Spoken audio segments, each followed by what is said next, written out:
আচ্ছা, আমি জি, সৃষ্টিকর্তা কৃপায় আমরা হচ্ছে আজকের মতো করে তাহলে আমাদের প্রথম ক্লাসটা শুরু করতে যাচ্ছি এই সেশনের জন্য, ট্যাক্সেশনের উপর, বিজনেস প্ল্যানিং, ট্যাক্সেশন এন্ড কমপ্লায়েন্সের উপর। তো আমি হচ্ছে ভাইয়াকে ডেকে নিচ্ছি। আসসালামু আলাইকুম ভাইয়া। ওয়ালাইকুম আসসালাম। আমাকে শুনতে পাচ্ছেন নোবেল? জি ভাইয়া, শোনা যাচ্ছে ভাইয়া। আপনি ভালো আছেন ভাইয়া? আছি আলহামদুলিল্লাহ, আমি আছি আলহামদুলিল্লাহ। আপনি ভালো আছেন? জি ভাই, আলহামদুলিল্লাহ ভালো।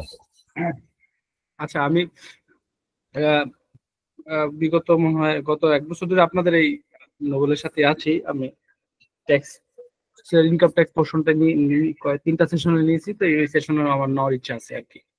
আর আমার পরিচয়টা হচ্ছে, আমি ফাহাদ সরকার, আমি আইসিবি অ্যাসোসিয়েট মেম্বার। আমি আমার আর্টিকেলশিপ একনাবিন চার্টার অ্যাকাউন্টেন্ট। আমি আর্টিকেলশিপে একনাবিনে কাজ করছি নাইম স্যারের সাথে। আর মোটামুটি পুরোটা সময় আমার আর্টিকেলশিপ ছিল ট্যাক্স রিলেটেড কাজেই। মাঝখানে আমি পিডাব্লিউসি তে ছিলাম 3 বছরের কাছাকাছি, তারপর আবার একনামিনে ব্যাক করি। তারপরে পাশ করার পরে আমি এখন এইচএফসি হোসেন ফরহাদ চার্টার অ্যাকাউন্টে, এখন বর্তমানে তাও ট্যাক্স ডিপার্টমেন্টেই আর কি। তো সবাইকে আহ, সবাইকে স্বাগতম। আর হচ্ছে গিয়ে আমি যে জিনিসটা আসলে মানে আপনাদের এই বিগত 3টা সেশনই করতে চাইছি আর কি, চেষ্টা করছি যে মানে ট্যাক্স আপনারা অলরেডি অনেক অনেক দেখা গেছে যে অনেকেই জানেন, একটা লেভেলে একটা ট্যাক্স পড়ে আসছেন। আবার আমি অনেকেই দেখছি অলরেডি, অনেকে মনে করেন ইনকাম ট্যাক্স প্র্যাকটিশনার, বারের মেম্বার। হ্যাঁ, দেখা গেছে যে আমার চেয়েও বেশি ওনারা ট্যাক্সে প্র্যাকটিস করতেছে বা করছে। তো তারপরেও কিছু কিছু জায়গায় সবাই একটু কনফিডেন্স লেস থাকে, যে ট্যাক্সে মনে হয় অনেক কিছুই জানি না, অনেক কিছুই শিকার আছে, বা অনেক কিছুই আবার নতুন করে দেখার আছে আর কি। হ্যাঁ, তো ওই হিসাব থেকে আমি আমার যে লক্ষ্যটা থাকে যে ট্যাক্সে মানে আপনারা পড়েন, যাতে বুঝে পড়েন আর কি, ট্যাক্সটা একটু উম মানে লয়ের সাথে রিলেট করে পড়া আর কি। হ্যাঁ, তো আমি যতটুকু আগের 3টা সেশনে চেষ্টা করছি, যে যতটুকু পারছি আমি আইটিইউ থেকে, হ্যাঁ যতটুকু পারছি আপনাদেরকে, মানে যারা ছিল তাদেরকে আইটিইউ থেকে ধরে ধরে যতটুকু পারছি আমি আমার নলেজ অনুযায়ী পড়াইছি আর কি। আর একটা জিনিস কি, ট্যাক্স পড়া বোঝা আর পরীক্ষায় পাশ করা দুইটা আলাদা জিনিস। হ্যাঁ, এনে সবাই যেহেতু আসছে, সবার প্রধান উদ্দেশ্য, মুখ্য উদ্দেশ্য হচ্ছে গিয়ে ট্যাক্সটা পাশ করা। হ্যাঁ, যেহেতু আমরা আর্টিকেলশিপ মানে আমরা এসি স্টুডেন্ট, সুতরাং ট্যাক্সটা আমাদের পাশ করা লাগেই। পাশাপাশি ট্যাক্সটা আমাদের মানে আপনি অ্যাকাউন্টসে কাজ করেন আর যে অডিটে যে জায়গায় কাজ করেন না কেন, বা ইন্টারনেট যে জায়গায় কাজ করেন না কেন, আপনার ট্যাক্সটা ডে টু ডে লাইফে লাগে। তো ওই জায়গায় একটা নিড থাকে। তো ওই নিড থেকেই মানে এনে যে আমি বলবো যে যে আপনারা ট্যাক্সে অনেক কিছু জানেন, হ্যাঁ আবার এনে এসে অনেক কিছুই জানবেন তা না। আপনারা যে জিনিসটা জানেন ওই জিনিসটাই জানবেন, বাট একটু ভালো করে জানবেন আর কি। হ্যাঁ, একটু হয়তো বা আমি আমার মতো ভাষায় বোঝানোর চেষ্টা করব। অনেকগুলো দেখবেন যে না, এগুলো আপনাদের পড়ার জিনিস, বাট দেখা গেছে যে এই জায়গায় আপনারা এই জিনিসটা খেয়াল করেন নাই আগে, এই জিনিসটা এরকম ভাবে হয়, আসলে এই জিনিসটা এই অতটুকুই আর কি। আর ট্যাক্স পাস করার জন্য আসলে বর্তমানে যে জিনিসটা আইসিপির কোশ্চেন প্যাটার্ন দেখলে বোঝা যাচ্ছে যে আপনি ট্যাক্স পাস করতে হলে আসলে আইনটা বুঝে জেনেই পাস করতে হবে। কারণ এখন আর আপনার গদ বাঁধা নিয়মের কোনো অঙ্ক বা গদ বাঁধা নিয়মের কোনো প্রশ্ন আসে না। প্রশ্নের প্যাটার্ন, প্রশ্নের ধারণা, প্রশ্নের সবকিছুই আসে হচ্ছে গিয়ে আপনার যারা ট্যাক্সের আইনটা ভালোভাবে পড়ে জানে বুঝে, কনসেপচুয়ালি ক্লিয়ার, তারাই আসলে পাস করার মতো ক্যাপাসিটি থাকে আর কি। মানে পাস করার ক্ষেত্রে আরেকটা জিনিস লাগে, যে জিনিস আপনার বেশি প্রচুর পরিমাণে প্র্যাকটিস করা। প্র্যাকটিসের সাথে সাথে হচ্ছে গিয়ে আপনার আহ, ভালোভাবে আইনটাকে বোঝা। তো আইন বোঝার সাথে প্র্যাকটিস করা, আর হচ্ছে গিয়ে আপনি আইনও বুঝেন, ভালোভাবে প্র্যাকটিসও করছেন। সবচেয়ে সবচেয়ে ইম্পর্টেন্ট জিনিস হয়েছে গিয়ে কি, পরীক্ষার 3 ঘন্টা 3.5 ঘন্টায় আপনি আপনার নলেজটারে প্রয়োগ করে এসে মানে আনসার করে দিয়ে আসা আর কি। আপনি জানেন, পারেন, বুঝেন, কিন্তু পরীক্ষায় প্রয়োগ করতে পারতেছেন না, তাহলে আপনার তো পাস হবে না। আর তৃতীয় সবচেয়ে গুরুত্বপূর্ণ দিচ্ছে লাক। হ্যাঁ, পাস করতে গেলে লাখেরও একটা দরকার হয়। তো আমার মতে মানে যে কোনো সাবজেক্টই পাস করতে গেলে 3টা জিনিস দরকার। একটা হচ্ছে আপনার প্রিপারেশন, আপনি ভালো করে পড়ালেখা করছেন। তারপরে যা পড়ালেখা করছেন ওইটা হচ্ছে আপনি ভালো করে পরীক্ষার খাতায় পরীক্ষায় পারফরমেন্স করতে পারছেন। আর বাকিটা হচ্ছে গিয়ে আপনার লাখের উপর ছেড়ে দিতে হবে। হ্যাঁ, ওইটা মানে ওইটা দেখবেন যে অনেকে বলে যে আমি খুব ভালো পরীক্ষা দিয়েছি, আমার পাস হয় নাই। আবার অনেকে বলে যে আমি মোটামুটি পাস হয়ে গেছে। তার মানে এটা নিশ্চয়ই একটা লাখের ব্যাপার আছে আর কি। তো এই এই এই ব্যাকগ্রাউন্ড থেকেই আর কি আপনাদেরকে ট্যাক্সের আইনটা পড়ানোর ইচ্ছা আছে। ওটাই মূলত আমি আইনটা ধরেই পড়ে আর কি, প্রতিটা সেকশন যেগুলো আমার কাছে মনে হচ্ছে যে আপনাদের একটু বোঝানোর দরকার, বা আগের ক্লাসগুলোতে আমি যারা নিছি ওভাবেই পড়াইছি আর কি। আর মাঝে মাঝে যদি কোনো এক্সাম্পল থাকে রিলেট করার মতো, আমি এক্সাম্পল গুলো রিলেট করি আর কি। তো ওই ওই ব্যাকগ্রাউন্ড থেকে আর কি চলেন আমরা আমরা আজকে আমাদের প্রথম ক্লাসটাই শুরু করি। আর একটা জিনিস কি, এটা যেহেতু আমাদের সেকেন্ড লেভেলের ক্লাস, মানে প্রফেশনাল লেভেলের ট্যাক্স ক্লাস, তার মানে অলরেডি আপনি ট্যাক্সে আইসিবি থেকে 100 মার্কের একটা পেপার কিন্তু আপনার পাস করা। হ্যাঁ, তার মানে ট্যাক্সের বেসিক জিনিসগুলো, ট্যাক্সের সবকিছু আপনারা জানেন, পারেন, বুঝেন।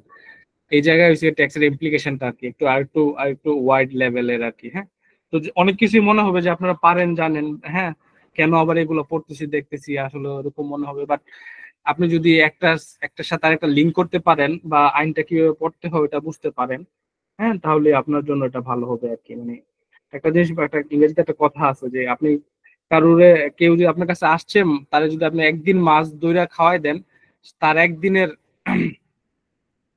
আপনি খাবারের ব্যবস্থা করলেন, বাট তারে যদি আপনি মাছ ধরা শিখাই দেন, তাহলে আপনি তারে সারা জীবনের জন্য মাছ, মানে খাবারের ব্যবস্থা করে দিলেন আর কি। তো ওই ব্যাকগ্রাউন্ড থেকেই আপনি যদি আইনটা ভালো করে পড়তে পারেন, বা ইনকাম ট্যাক্স আইন বা যে কোনো একটা আইন কিভাবে পড়তে হয়, হ্যাঁ, এই জিনিসটা যদি আপনি নিজের গ্র্যাপে নিয়ে আসতে পারেন বা আইডিয়াতে নিয়ে আসতে পারেন, তারপরে আপনি ওটার উপর বেস করে আপনি সেলফ লার্নিং করতে পারবেন, এবং ওটার উপর বেস করে আপনি প্র্যাকটিস করতে পারবেন। নতুন একটা সমস্যা আসছে, ওটা আপনি অ্যানালাইসিস করে, এটা আইনের সাথে রিলেট করে আপনি সমাধান করতে পারবেন। তো এই স্কিলটাই আইসিবি জাজ করে, যে এই স্কিলটা কার আছে, যে কোন স্টুডেন্টদের আছে। প্রশ্নগুলো ওই স্কিলের উপর ডেভেলপ করে করা হয়। আর এই স্কিলটাই আমার মানে প্রধান লক্ষ্য থাকে, যে যারা এই ছিল তাদেরকে যাতে এই স্কিলটা কিভাবে ডেভেলপ করতে হয়, বা কিভাবে লিঙ্ক করতে হয়, বা কিভাবে কি দেখতে হয়, এটা আর কি রিলেট করা আর কি। তো বেসিক্যালি আমি প্রথমেই জিনিসটা দিয়ে শুরু করি সবসময়, যে ইনকাম ট্যাক্সের ডেফিনেশন থেকে শুরু করি। হ্যাঁ, যে মানে যে যে ডেফিনেশন গুলো, বেসিক ডেফিনেশন গুলো থাকে, তারপরে আপনার আস্তে আস্তে আমরা আগাই।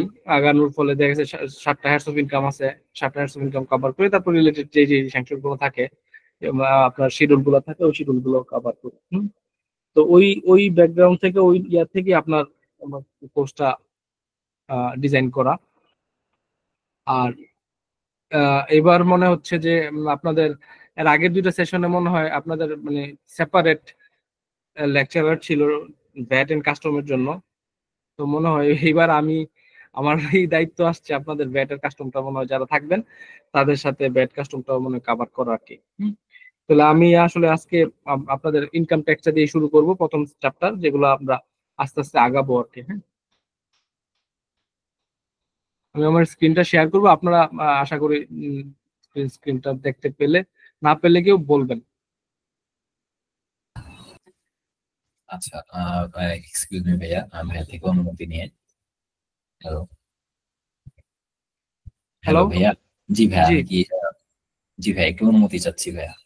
জি জি জি জি আচ্ছা, প্রথমত হচ্ছে এখানে যারা আছেন সবার উদ্দেশ্যে বলা, ক্লাসটা সকলের উদ্দেশ্যে ওপেনলি দেওয়া হয়েছে। আপনাদের যে কোনো ধরনের কোশ্চেন আপনারা ভাইয়ের সাথে ডিসকাস করতে পারেন, যে কোনো, যাই বুঝবেন না ভাইকে জিজ্ঞেস করতে পারেন। এটা একটা, আমি বলবো যে কমিউনিকেটিভ সেশন হবে। লাইক ভাইয়া শুধু একভাবে বলে গেল আর আপনারা শুধু শুনলেন, কোনো রিপ্লাই দিলেন না, তাহলে এক্ষেত্রে মজা পাবেন না। তো ভাইয়া কিন্তু খুবই মজার মানুষ, এবং ভাইয়া ভাইয়ার মতো করে আপনাদের সাথে আন্তরিক হয়ে প্রত্যেকটা বিষয়ে ভাইয়া শেয়ার করবে। তো এই ক্ষেত্রে হচ্ছে আমি সকলের কাছে রিকোয়েস্ট করব, যার যে কোনো কিছু আপনি যদি না বুঝে থাকেন ভাইকে জিজ্ঞেস করতে পারেন, একদম অনায়াসে জিজ্ঞেস করতে পারেন। আর এটা জাস্ট আর একটা বিষয়, আমরা সকলের মধ্যে এখন যারা ভিতরে আছি, হ্যাঁ, আমি জাস্ট একটু জানতে চাচ্ছি আপনাদের মধ্যে কারা কারা পিএলএ আছেন, একদম পুরোপুরি পিএলএ উঠে গেছেন, ফ্লেক্সিবল না, একটু হাত তুলবেন। একদম পুরোপুরি প্রফেশনাল লেভেলের কারা কারা আছেন, একটু হাত তোলেন তো কাইন্ডলি। হ্যালো, আপনারা, আমার নিজের জানা মতো তো অনেকে আছেন, তা হাত তুলতেছেন না কেন? চিন্ময়দা, আপনি আছেন না? আপনি পিএলএ না? হাত তোলেন না কেন? হ্যালো। আচ্ছা, মাত্র 2 জন হাত তুলছেন, বাট এখানে আমার জানা মতো আরো কয়েকজন আছেন। তো আপনারা যারা পিএলএ আছেন, আমরা কি একটু কথা বলতে পারি ভাই? একটু আপনার হাই হ্যালো বলতে পারি? কারণ আপনারা যদি কথা না বলেন তাহলে তো আর মানে সত্যিকার অর্থে বলতে এখানে যিনি ক্লাস ভাইয়া আপনাদের উদ্দেশ্যে ভাইয়ের মূল্যবান সময়টা দিচ্ছেন, এখন আপনি বুঝতেছেন কি বুঝতেছেন না এটা যদি ভাইয়াকে না প্রকাশ করেন তাহলে ভাইয়া আপনাদেরকে তো এভাবে বলতে পারবে না। তো আপনারা একটু কথা বলেন তো, একটু আমরা আনমিউট করি সবাই, আমরা একটু কথা বলি। আসসালামু আলাইকুম। ওকে, মাহবুব হাসান ভাইয়া, okay, thank you so much. Mamunur Rashid ভাইয়াও কথা বলছে, ওকে ফাইন। তো আমি জাস্ট আপনাদের উদ্দেশ্যে, আপনাদের দুইজনের কেউ কি এখনো পর্যন্ত ট্যাক্সে বসছেন একবারও? বসি নাই। Okay, তার মানে এটা আরো খুবই ভালো হয়েছে। কেন? জাস্ট ফর আপনি একদম প্রথম থেকে, আমরা যারা সার্টিফিকেট লেভেলে পড়ে আসছিলাম তারা কিন্তু ম্যানুয়াল ধরে পড়ছি, এক ধরে আমাদের মধ্যে খুব কম মানুষই আমরা এটা জানি। তো ভাইয়া সবচেয়ে বড় অ্যাডভান্টেজ ভাইয়ার সাথে থাকলে যেটা হয়, বা আমি বিগত ব্যাচগুলোতেও দেখে আসতেছি, সেটা হচ্ছে ভাইয়া পুরো মানে অ্যাক্টের কোন জায়গা থেকে কিভাবে পড়তে হবে, অনেকে অ্যাক্টের সূচিপত্রই ঠিক মতো বোঝে না, মানে ফ্র্যাঙ্কলি স্পিকিং এগুলো বাস্তবতা। তো এই ক্ষেত্রে এখানে থাকলে একটা কিভাবে পড়তে হয় এটা আপনি বোঝা হয়ে যাবে, যে একটা অ্যাক্ট আপনাকে ধরতে হলে কোনটা প্রথমে কোনটা পরে ধরতে হবে। তো এই ক্ষেত্রে আপনারা যদি ভাইয়ার সাথে কথা বলেন তাহলে ভাইয়া একদম ফ্র্যাঙ্কলি, মানে ভাইয়া তো আপনাদেরকে কথা বলতেই আছে, কিন্তু যদি আপনারা কথা বলেন তাহলে অনেক ভালো একটা সেশন হবে। আর আপনারা যদি চুপ করে থাকেন, না বোঝেন, তাহলে সেক্ষেত্রে কিন্তু একটা ভালো সেশন হবে না। আর এখানে অলরেডি আমি দেখতে পাচ্ছি আরো একজন দুইজন, ওনাকে পাচ্ছি না, আচ্ছা যাই হোক। তো হচ্ছে আপনাদের যাদের যে কোনো ধরনের কোশ্চেন, এখানে বাকি যারা আছেন তারা কিসে আছেন একটা হাত তোলেন, তারা কি সবাই সিএলেন নাকি? আপনারা হাত তোলেন, কোনোটাতে হাত তোলেন না তাহলে কিভাবে বুঝবো? আচ্ছা ওকে, আমি আশা রাখ। আচ্ছা, আরিফুল হক ভাই, আরিফুল হক ভাইয়া কিসে আছেন? আরিফুল হক মানে আরিফ নন ভাই না? হ্যাঁ দাদা। আচ্ছা আচ্ছা ওকে। আর এরপরে হচ্ছে চিন্ময় অধিকারী দাদা, আপনি তো পিএলে আছেন, দাদা আছেন ভিতরে? আচ্ছা ওকে, আর বাকিরা? আচ্ছা ওকে, আমরা যারা আছি তাদের উদ্দেশ্যে রিকোয়েস্ট করব যাতে করে ক্লাসটা কমিউনিকেটিভ হয়। আপনারা একটু আপনাদের মতো করে নিজেরা কমিউনিকেটিভ হয়ে, তাহলে হচ্ছে এখান থেকে অনেক ভালো কিছু আপনারা ফিডব্যাক পাবেন, এবং আমার বিশ্বাস যে এটা আপনাদের অনেক কাজে দিবে। তো থ্যাংক ইউ সো মাচ ভাইয়া, thank you so much. Nobel, আপনাকে ধন্যবাদ। হ্যাঁ, আমরা শুরু করি। জি জি ভাই। বেসিক কথাবার্তা আর কি। হ্যাঁ, মানে আপনারা তো জি ভাই, already, sorry for the interruption ভাইয়া। হ্যাঁ, আমরা ব্যাপার হলো কি, ইনকাম ট্যাক্সে একটা, মানে আমরা জানেন যে বেসিক কথাবার্তা গুলো দিয়ে শুরু করি। হ্যাঁ, ইনকাম ট্যাক্সে এক একটা, আমাদের আগেরটা ছিল অর্ডিন্যান্স 1994 সালের, বর্তমানে হচ্ছে ইনকাম ট্যাক্স অ্যাক্ট 2023 সালে। এটা মনে হয় কত, 2023 সালে 24, 1 বছর হয়ে গেছে, বছর উপরে হয়ে গেছে এই আইনটা আসছে। হ্যাঁ, আপনার একটা জিনিসটা আমি লয়ের ক্ষেত্রে আপনারা দেখবেন, যে কোনো আইনেরই ক্ষেত্রে, হ্যাঁ, আইনের প্রথম চ্যাপ্টারটা, মানে আপনি যদি যে কোনো আইনে, এটা ইনকাম ট্যাক্স আইনেও দেখেন এবং অন্য কোনো আইনেও দেখেন, যে প্রথম চ্যাপ্টারটা ডিল উইথ ওর ইনকাম ট্যাক্সের অফিসিয়াল নেমটা কি। হ্যাঁ, আপনি এই জায়গায় সিমিলারলি আমাদের এই জায়গাও কিন্তু, মানে দেখেন চ্যাপ্টার 1-এই বলা আছে ইনকাম ট্যাক্সটার এই যে আইনটার অফিসিয়াল নাম কি। আইনটার অফিসিয়াল নাম হচ্ছে আয়কর আইন 2023, এবং সে বলতেছে যে তুমি পরবর্তীতে আমার এই নামে অভিহিত করবা। আপনি যদি অর্ডিন্যান্সে যান, ঠিক দেখবেন যে অর্ডিন্যান্সও বলছে ইনকাম ট্যাক্স অর্ডিন্যান্স 1994 নামে আমার এরকম বলা আছে। মানে প্রত্যেকটা আইনেরই আপনি যান, কোম্পানি একটা যান, আপনি সিকিউরিটি এক্সচেঞ্জ একটা যান, সব মানে সিমিলার টাইপেরই হয়, যে প্রথম সেকশনটা আইনটার নাম বলে এবং আইনটা কবে থেকে কার্যকর হয় ওই জিনিসটা ডিল করে আর কি। তো আপনি এটা জানলে, কোন একটা আইন নিয়ে যদি আপনি জানতে চান যে আইনটার নাম কি, অফিসিয়ালি কি নামে রেফার করে কোর্স অফ লতে, ওটা ওই জায়গায় পাবেন। এই জিনিসটা খেয়াল করার জিনিস। আরেকটা জিনিস হচ্ছে, এই জায়গায় বলা থাকে যে আইনটা কবে থেকে কার্যকর হচ্ছে। হ্যাঁ, তো নর্মালি এই আইনটা যেই আপনার এই জায়গায় বলা আছে অবিলম্বে কার্যকর হবে। তো অবিলম্বে কার্যকর বলতে আমাদের যে আইনটা আসছিল অফিসিয়াল গ্যাজেটে ওই 22শে জুন মেবি, ওই 22শে জুনের গ্যাজেটে বলা ছিল যে যে দিন আসতেছে ওই দিন থেকে এটা কার্যকর হবে। তো আমি এই জিনিসটা হলো ইম্পর্টেন্ট না, জাস্ট একটা জিনিস দেখানোর জন্য যে আপনার এই আইনটার নাম, সবগুলো আইনের নামই সব সময় সব জায়গায় দেখবেন যে প্রথম সেকশনটাতে আইনটা থাকে। তো আমরা যেহেতু আমাদের পরীক্ষাগুলো ইংরেজিতে হয়, হ্যাঁ, তো ইংরেজিতে হয় যেহেতু আমরা আইনটার কিন্তু অফিসিয়াল ইংলিশ ট্রান্সলেশন নাই।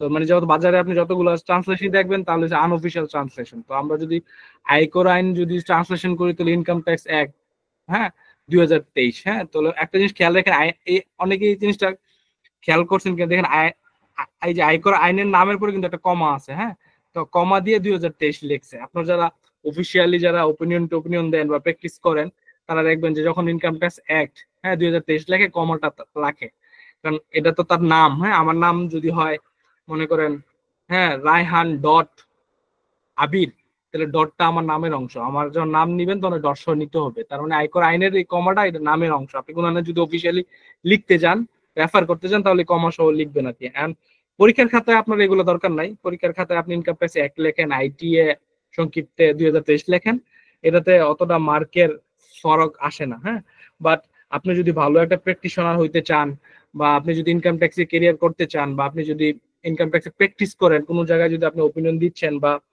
আপনি বিভিন্ন ট্রাইব্যুনালে বা কোন জায়গায় যদি লিখতেছেন, হ্যাঁ, আপনি বলবেন যে এটা না, এটা তো ভ্যালুডেশন অনেক না, বাট আপনি তখন বুঝতে পারবেন যে আসলে যে মানুষ বলে যে বিগ ফোর গুলা কোয়ালিটি ইনশিওর করে, তো কিভাবে কোয়ালিটি ইনশিওর করে, তারা এই ছোটখাটো জিনিসগুলো এনশিওর করে যে ঠিক আছে। এখন আমাদের এই আইনটার নাম হচ্ছে অফিসিয়ালি আয়কর আইন 2023। হ্যাঁ, আপনি যখন লিখবেন তখন কমা সহ লিখবেন। আপনার তো কমাটা উচ্চারণ করি না, এটা লিখার ক্ষেত্রে প্রযোজ্য হয়ে থাকে। এটা ছিল আমাদের প্রথম সেকশন, মানে আইনের প্রথম ধাপ। আর দ্বিতীয় রয়েছে সংজ্ঞা, ডেফিনেশন। হ্যাঁ, সবকিছুরই দেখবেন যে সব আইনেরই সিমিলারই থাকে, প্রথমে নাম থাকে, তারপরে ডেফিনেশন থাকে। ডেফিনেশনের সংজ্ঞা বলতে এই আইনটায় অনেক কিছু, অনেক টার্ম ব্যবহার করছে আইনের ভিতরে। হ্যাঁ, আমরা অনেক কিছু কিছু পরিচিত টার্ম আমরা পাই, ব্যক্তি, কি জানো বলে, অ্যাসেসমেন্ট ইয়ার, এসএসসি, ট্যাক্স ডে, অনেক টার্ম গুলা আছে। তো এই টার্ম গুলা এই জায়গায় এসে একটা জেনারেলি কি বুঝাচ্ছে এটা বলে দিছে আর কি, এটার মিনিংটা কি। তো ওই মিনিংটাই আপনার এই আইনের জন্য প্রযোজ্য। সাপোজ আমি যদি দেখি, দেখেন আমি কিছু ডেফিনেশন আপনাদের আজকে প্রথম ক্লাসের জন্য নিয়ে আসছি আর কি, যেগুলো নিয়ে আমি আজকে আলোচনা করব। ডেফিনেশনের ভিতরে আমরা যদি দেখি যে 2-এর-69 একটা ডেফিনেশন আছে পার্সন হিসাবে। 2-এর-69, 2-এর-69 মানে পার্সন মিনস ব্যক্তি। হ্যাঁ, আমাদের ডে টু ডে ল্যাঙ্গুয়েজে আমরা কিন্তু ব্যক্তি বলতে কি বোঝাই, হ্যাঁ, আমরা যদি মনে করেন আপনার সাথে আমরা যে কথাবার্তা বলি ডে টু ডে ল্যাঙ্গুয়েজে, আমরা ডে টু ডে ল্যাঙ্গুয়েজে মানে ব্যক্তি বলতে যে অর্থ বুঝাই, মানে ব্যক্তি বলতে আমরা নর্মালি বুঝাই, হ্যাঁ, মানুষরে, হিউম্যান বিং আমরা ডে টু ডে ল্যাঙ্গুয়েজে ব্যক্তি বলতে ওটা বুঝাই। কিন্তু ওই মিনিংটা কি আর আমাদের ইনকাম ট্যাক্স আইনে মিনিং নিয়ে আসছে? ইনকাম ট্যাক্স আইনে কি ওটাও মিন করতে, মানে ব্যক্তি বলতে শুধুমাত্র কি স্বাভাবিক ব্যক্তি বা ন্যাচারাল পার্সন কে বোঝায়?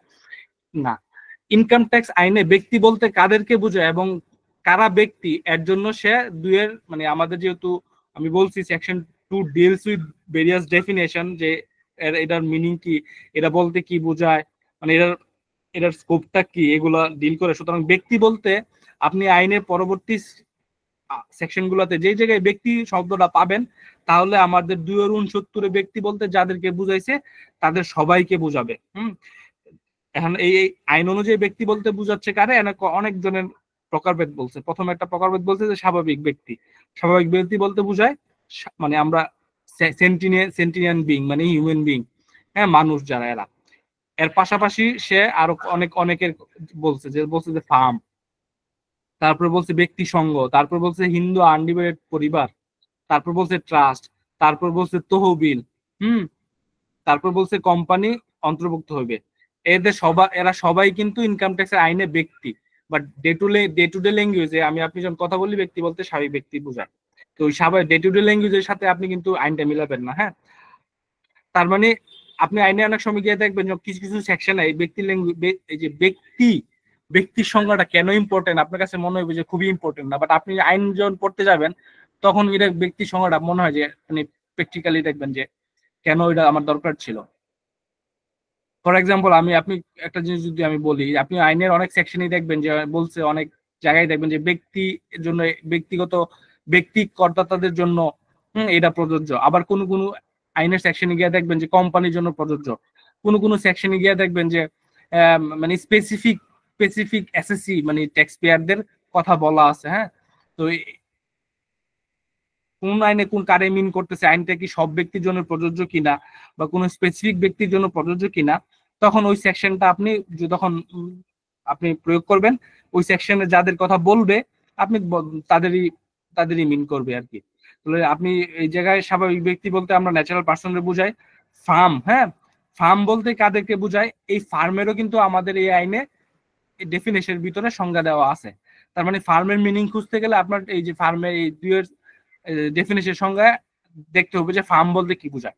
এই আমাদের এই ইনকাম ট্যাক্স আইনের 2 সংজ্ঞায় বলছে ফার্ম বলতে বোঝায় যে আমাদের দেশে যে প্রচলিত কোম্পানি প্রচলিত যে পার্টনারশিপ অ্যাক্ট আছে 1932, ওই 32-এর আইনে যাদেরকে ফার্ম সংজ্ঞায়িত করছে তারাই ইনকাম ট্যাক্স আইনে সিমিলার ফার্ম হিসাবে কাউন্ট করবে। তার মানে ফার্ম আপনি কোনো কারো যদি ফার্ম হিসাবে ট্রিট করতে যান বা ফার্ম হিসাবে তার নেচার সে কি ফার্ম না, হ্যাঁ ওটা যদি ট্রিট করতে চান তাহলে আপনার প্রথম কথা হলো আইনে কি বলছে, আইন যেহেতু আরেকটা আইনে রেফার করে দিছে তখন আপনি ওই আইনে গিয়ে ওটা দেখবেন। হ্যাঁ, ব্যক্তি সঙ্গ হইছে কি আমি যদি ইংরেজি করি তাহলে আসে হচ্ছে কি অ্যাসোসিয়েশন অফ পারসন।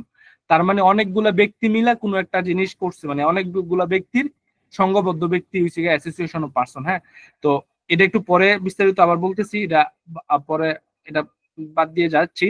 তারপর দেখেন হিন্দু অবিভক্ত পরিবার আছে, এটা আসলে আমাদের প্র্যাকটিক্যাল লাইফে খুবই কম, এটা মনে আগে ছিল, আগে এখন কারণ কোনো হিন্দু অবিভক্ত পরিবার আছে কি না বাংলাদেশে এক্স্যাক্টলি আমার জানা না। হিন্দু অবিভক্ত পরিবার বলতে নর্মালি হিন্দু ফ্যামিলি গুলার দেখা গেছে যে আপনার ফ্যামিলি বিজনেস থাকে বা ফ্যামিলি সম্পত্তি থাকে, যা এবং তারা সবাই ওই পুরো ফ্যামিলিটাই একজন কর্তার আন্ডারে পরিচালিত হয় আর কি। তো পুরো ফ্যামিলিটারই একটা ট্যাক্স এন্টিটি হিসাবে ট্রিট করে তখন আইন করা হয়েছিল আর কি। বাট এটা প্র্যাকটিক্যালি আপনার খুবই কমই পাবেন, হয়তো বা 2-1টা ফ্যামিলি এখন যদি থেকে থাকে। আগে ট্রাস্ট বলতে কাদেরকে বোঝায়, হ্যাঁ এটার মিনিংও আমাদের ইনকাম ট্যাক্স অ্যাক্টে একটা সংজ্ঞা দেওয়া আছে। আপনি যদি ট্রাস্ট বলতে কি বুঝাচ্ছেন বা ট্রাস্ট কারা, কোনো একটা ট্যাক্স পেয়ার সে কি ট্রাস্ট হিসেবে পড়বে কিনা, এই জিনিসটা বুঝতে গেলেও আপনার এই 2-এতে কি সংজ্ঞা দেওয়া আছে ওটা দেখতে হবে। হ্যাঁ, তো আমি যে জিনিসটা ট্রাস্ট বলতে বুঝাইছে, মানে ট্রাস্ট বলতে বুঝাচ্ছে যে আমাদের যে ট্রাস্ট অ্যাক্ট আছে বা কোনো অন্য কোনো বলবৎ কোনো অ্যাক্ট, মানে ট্রাস্ট অ্যাক্ট আরেকটা মানে একটা নাম বলা আছে, ওই সকল অ্যাক্টের আন্ডারে যে সকল ট্রাস্ট গুলা গঠিত হয়, কোন আইনের আন্ডারে বা কোন ট্রাস্ট গঠিত হয় ওগুলারে বলা হয়েছে আপনার ট্রাস্ট। হ্যাঁ, যদি আপনি এগুলো দেখবেন যে সব সময় বিভিন্ন ফাউন্ডেশন থাকে, এগুলো ট্রাস্টের আন্ডার হয়ে থাকে আর কি। তো কোন জায়গায় কোন ট্রাস্টের কথা বললে আর কি ওই ট্রাস্ট গুলো আসবে। তারপর তহবিলের কথা বলতে তহবিল বোঝা হচ্ছে আপনার ফান্ড। হ্যাঁ, ইংরেজিতে বলে ফান্ড আসে। তো ফান্ড কারা, ফান্ড কি, এটারও কিন্তু একটা সংজ্ঞা দেওয়া আছে। আমি আপনি মিল্লা একটা ব্যাংকে গিয়া অ্যাকাউন্ট খুললাম, হ্যাঁ দুইজনে মিল্লা, তাহলে আমাদের এই দুইজনে ব্যাংকে টাকা রাখতেছি, আমাদের দুজনে ফান্ড ব্যাংকে রাখতেছি, তাহলে আমরা কি আমাদের এই ব্যাংকের ফান্ডটাকে ফান্ড বলতে পারবো? এটা ডিপেন্ড করবে যে তহবিলের সঙ্গে আইনে কি দেওয়া আছে। তো তহবিলের সঙ্গে আইনে বলছে যে কোনো বাংলাদেশে বিদ্যমান আইনের রিকোয়ারমেন্ট অনুযায়ী যদি আপনার কোনো তহবিল তৈরি করা লাগে তাহলে ওই তহবিলটা ওইটাই হচ্ছে তহবিল। ফর এক্সাম্পল আমি যদি বলি, দেখেন আমাদের কিন্তু কম আরে লেভেল ল অনুযায়ী কিন্তু আমাদের প্রাইভেট কোম্পানিগুলোর প্রভিডেন্ট ফান্ড হয়ে থাকে, গ্র্যাচুইটি ফান্ড হয়ে থাকে। হ্যাঁ, তো ওই আইনের রিকোয়ারমেন্ট অনুযায়ী কোম্পানিগুলোর রিকোয়ারমেন্ট দিছে তুমি একটা প্রভিডেন্ট ফান্ড করো। তার মানে এই যে প্রভিডেন্ট ফান্ডটা এটা আমার একটা লেবার লয়ের আন্ডারে রেফারেন্টে ফান্ডটা গঠন হইলো। যেহেতু আমার আইনে বলছে যে কোনো আইনের আন্ডারে ফান্ড গঠন হইলে ওটাই ফান্ড, তাহলে আমি আর আপনি গিয়া যে ব্যাংক অ্যাকাউন্ট খুললাম ওটা কিন্তু ফান্ড না। আপনিও একটা পার্সন, আমিও একটা পার্সন, আমরা দুইজনে মিললাম, তার মানে আমরা কি অ্যাসোসিয়েশন অফ পার্সন। তার মানে আমি আর আপনি মিললে যদি কোনো ব্যাংকে অ্যাকাউন্ট খুলি, এটা জয়েন্ট অ্যাকাউন্ট হবে বা আরো 10 জন মিললে যদি খুলি, তাহলে আমাদের 10 জনের কার্যক্রমটা বলবে অ্যাসোসিয়েশন অফ পার্সন। তার মানে অ্যাসোসিয়েশন অফ পার্সন বলতে আমরা যে এই যে ব্যক্তির সংজ্ঞায় বা পার্সনের সংজ্ঞায় আমরা দেখলাম যে ন্যাচারাল পার্সন, ফার্ম, ব্যক্তি সংঘ, হিন্দু আনডিভাইডেড ফ্যামিলি, ট্রাস্ট, তহবিল, কোম্পানি, এরা মিল্লা যদি কোনো একটা জিনিস করে অ্যাসোসিয়েশন করে তাহলে ওটা বলবো অ্যাসোসিয়েশন অফ পার্সন। তার মানে পার্সনদের সমষ্টিগত কোনো কিছু হয়েছে গিয়ে আপনার অ্যাসোসিয়েশন অফ পার্সন। তার মানে আপনি একটা জিনিস দেখলেন যে আপনার কোনো সময় যদি আইনে ইনকাম ট্যাক্স আইন পড়তে গিয়া আপনি ফান্ড বলতে কোনো কিছু বুঝতে চান, ফার্ম বলতে কোনো কিছু বুঝতে চান, ট্রাস্ট বলতে কোনো কিছু বুঝতে চান, তাহলে আপনাদের প্রথমেই যে জিনিসটা কনসেপচুয়ালি ক্লিয়ার হইতে হইব আইন অনুযায়ী তহবিল বলতে কারে বুঝাইছে, ট্রাস্ট বলতে কারে বুঝাইছে, ফার্ম বলতে কারে বুঝাইছে। এখন তখন গিয়ে আপনি আসলে তখন ওইভাবে ট্রিট করতে পারবেন। হ্যাঁ, তারপরে দেখেন আরেক ডেফিনেশনের ভিতরে আমাদের এই আরেকটা ডেফিনেশন আমি নিয়ে আসছি, কোম্পানি। আমাকে শুনতে পাচ্ছেন আপনারা? জি শুনতে পাচ্ছি। জি ভাইয়া শুনতে পাচ্ছি। মানে মনে সময় কি হয় আওয়াজ টাওয়াজ না হইলে মনে হচ্ছে যে আমি একদম মানে কি আবল তাবল বলতেছি, আর না হয় আপনারা ডিসকানেক্ট হয়ে গেছেন। অনেক সময় এরকম হয় ক্লাসে যে ডিসকানেক্ট হয়ে গেলে আমি বকবকায় যাই, কিন্তু আপনারা যে ডিসকানেক্ট হয়ে গেছেন এটা আমি বুঝতে পারি না আর কি। হ্যাঁ, আপনারা এটা আমাকে বলবেন, হ্যাঁ, যে মাঝে মাঝে আওয়াজটা দিন আর কি। হ্যাঁ, তার মানে পার্সনের বলতে আমরা আইনে যে যে সংজ্ঞাগুলা দিছে ওইটাই আমরা মিন করবো। এটা হচ্ছে কি আপনার হিউম্যান। হ্যাঁ, হিউম্যান বলতে আমরা ন্যাচারাল পার্সন। ফার্ম বলতে 1932 সালের আইনের যে পার্টনারশিপ অ্যাক্টে যাদেরকে ফার্ম বলছে তারাই। অ্যাসোসিয়েশন অফ পার্সন বলতে কি, এই যে একটা হিউম্যান, হ্যাঁ, এরা তিনজন হিউম্যান ধরেন, একটা হিন্দু আনডিভাইডেড ফ্যামিলি, এরা মিললে যদি কোনো একটা কার্যক্রম করে তার মানে কি পার্সনের অ্যাসোসিয়েশন। তার মানে অ্যাসোসিয়েশন অফ পার্সন বলতে এই যে আমরা যে পার্সনের সংখ্যা অনেক দেখতেছি তাদের কোনো একটা কার্যক্রম যদি একসাথে করে ওটা হবে অ্যাসোসিয়েশন পার্সন। তারপর ট্রাস্ট বলতে বলছে যে ট্রাস্ট একটা আছে 1862 না কত, ওই ট্রাস্ট একটা আন্ডারে যদি কোনো ট্রাস্ট গঠিত হয় তাহলে ওটারে বলবে ট্রাস্ট। ফান্ডের ক্ষেত্রে বলছে যে বাংলাদেশে বলবৎ কোনো একটা আন্ডারে কোনো একটা রিকমেন্ড অনুযায়ী যদি আপনার কোনো ফান্ড গঠন করা লাগে তাহলে ওটা হচ্ছে ফান্ড। তারপর আমাদের এখানে কোম্পানি আছে, হ্যাঁ, যে পার্সন বলতে কোম্পানিকে বোঝাচ্ছে, এবং কোম্পানির জন্য আমাদের আলাদা একটা সংজ্ঞা দেওয়া আছে 2-31-এ। তাহলে আমরা কোম্পানি বলতে কি বুঝাই এই জিনিসটা আগে দেখি, যেহেতু বাকিগুলা খুব ইজি মনে হচ্ছে। কোম্পানি বলতে নর্মালি কিন্তু আমরা যেমন ডে টু ডে ল্যাঙ্গুয়েজে আমরা একটু একটা জিনিস দেখছিলাম যে ডে টু ডে ল্যাঙ্গুয়েজে আমরা ব্যক্তি বলতে হিউম্যানরাই বুঝাই, এবং ডে টু ডে ল্যাঙ্গুয়েজে আপনি যদি কোম্পানি একটা যান তাহলে কিন্তু কোম্পানি বলতে আলাদা একটা সংজ্ঞা পাবেন, মানে আলাদা একটা বাউন্ডারি পাবেন বা আলাদা একটা ডেফিনেশন পাবেন।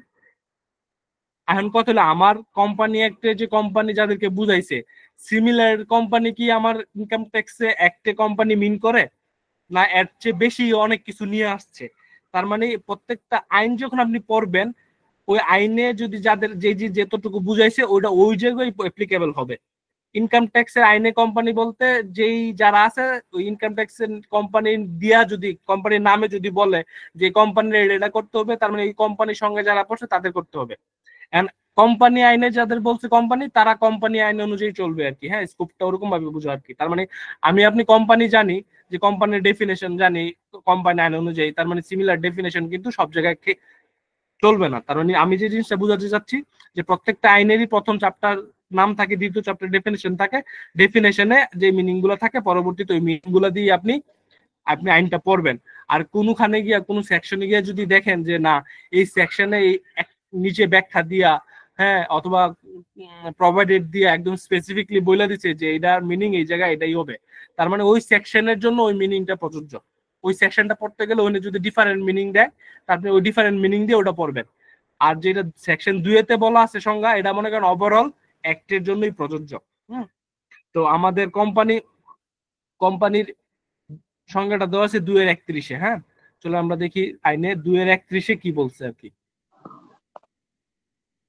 এগুলা মানে ব্যাপার হলো কি, এই যে আপনার এই 2-31-এ কোম্পানি সংজ্ঞা আছে, এটা আপনার মুখস্থ করা লাগবে, পরীক্ষা এটা আসলে এরকম ভাবে লেখা লাগবে, জিনিসটা এরকম না। বাট আপনি জানেন যে আইনের কোন জায়গায় আপনি কি গেলে পাবেন। হ্যাঁ, তার মানে এই জিনিসটা আপনার মাথায় ম্যাপিং এর মতো হয়ে যেতে হবে আইনটা, যে আমি আইনের এই জায়গায় এই টপিক নিয়ে আলোচনা করছে, এই সেকশনে গেলে আমি এই টপিকস এর রিলেটেড কোনো সমাধান আসলে এটা আমি এই সেকশন পড়লে আমি সমাধান করতে পারবো আর কি। তার মানে আপনার যদি কোনো সময় মনে হচ্ছে কোনো একটা আপনি আপনার কাছে কোনো একটা এন্টিটি আসছে, এটার ইনকাম ট্যাক্স আইন অনুযায়ী এটা কি হবে, এটা কি কোম্পানি হবে না ট্রাস্ট হবে না ফান্ড হবে, এটা নিয়ে আপনি কনফিউশন, এটা বুঝতে পারছেন না, তখন আপনার কোন জায়গায় গেলে কোন জিনিসটা পড়লে আপনি বুঝতে পারবেন ওই জায়গাটা আপনার চেনা হয়েছে গিয়া সবচেয়ে মানে গুরুত্বপূর্ণ বিষয়।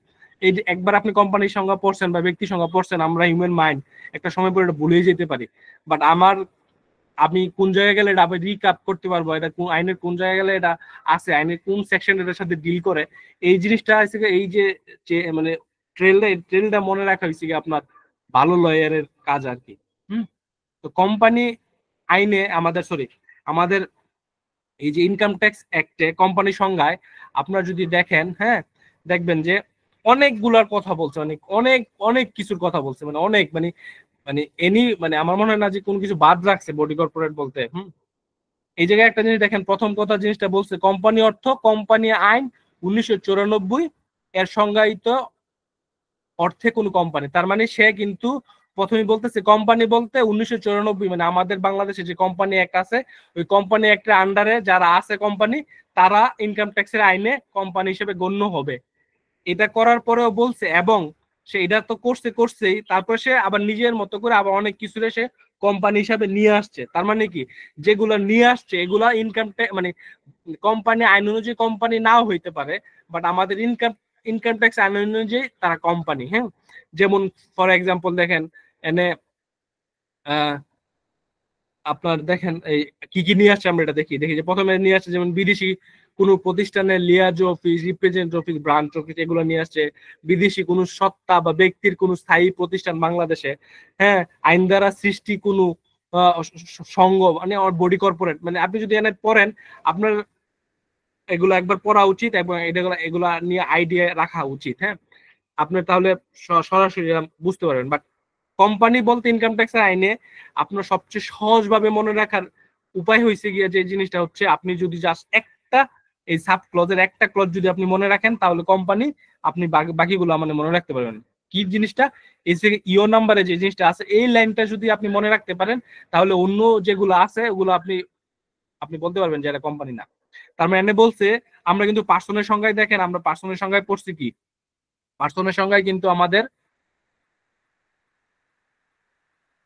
কোম্পানিও আছে, কোম্পানি ছাড়াও অনেকে বলছে, তাই তো।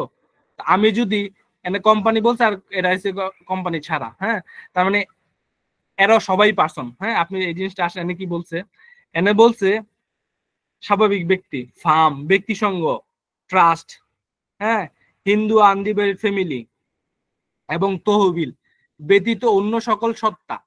তার মানে এটা কিন্তু এই যে এরা নাম, এদের যে নাম দিছে এই নামগুলা বাদে আপনি যারাই পাবেন সেই হচ্ছে কোম্পানি।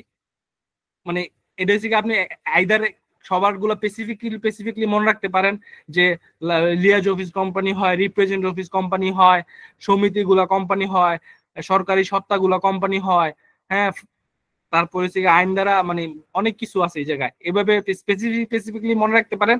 অথবা আপনি মনে রাখলেন যে আমার natural person, human being, farm, association of person, trust, Hindu undivided family এবং তহবিল, এরা এই সত্তাগুলা বাদে অন্য যে কোনো সত্তাই হোক না কেন তারা কোম্পানি হিসেবে ট্রিট হবে। তার মানে আমরা যে পার্সনের সংজ্ঞায় যাদেরকে পড়ছিলাম এরা তো সবাই পার্সন। তো পার্সনের সংজ্ঞায় এই ব্যক্তি বাদে যারা আছে, natural person, farm, association of person, Hindu undivided family, trust এবং ফান্ড, এরা সবাই কি কোম্পানি না, শুধুমাত্র সেই কোম্পানি। সিমিলারলি এই জায়গায় ওটা মানে আমাদের এই এদের নাম জানলে, এদেরকে আপনি যদি চিনেন যে natural person, farm, association, Hindu and family, হ্যাঁ, ফার্স্ট ট্রান্ড, এদের কিন্তু স্পেসিফিকলি সংজ্ঞা আছে। তার মানে এরা যদি জানেন এবং এদের বাইরে যদি আপনি কারোর পান তাহলে সে কোম্পানি। এটা হচ্ছে কি আপনার মনে রাখার সহজ উপায়। আপনি চাইলে যে স্পেসিফিকলি এই জায়গায় যারা আছে তার এই দুগুলো মনে রাখতে পারেন। হ্যাঁ, ফর এক্সাম্পল আমি যদি এদিকে আসি, মনে এক্সাম্পল আমি একটা জিনিস যদি বলি যে আমাদের আইসিবি, হ্যাঁ, তাহলে আইসিবি কি কোম্পানি না কি হবে, আইসিবি স্ট্যাটাসটা ব্যক্তি পর্যায়ে কি হবে, মানে ব্যক্তির সঙ্গে আইসিবি কি, মানে পার্সন হিসাবে আইসিবি কোনটায় পড়বে, কি একজন বলবেন? মিজানুর একজন হাত উঠায় আছেন, আপনি বলবেন আইসিবি কি হবে? কোম্পানি হবে। জি কোম্পানি হবে। জি, আইসিবি কোম্পানি হবে। কারণ আপনি নরমালি দেখতেছেন যে আইসিবি কোনো পার্সনও না, আইসিবি কোনো ফার্মের সঙ্গেও না, অ্যাসোসিয়েশনও পার্সন, আইসিবি হিন্দু ফ্যামিলিও না, আইসিবি কোনো ট্রাস্টও না, আইসিবি কোনো ফান্ডও না, আইসিবি কি কোম্পানি।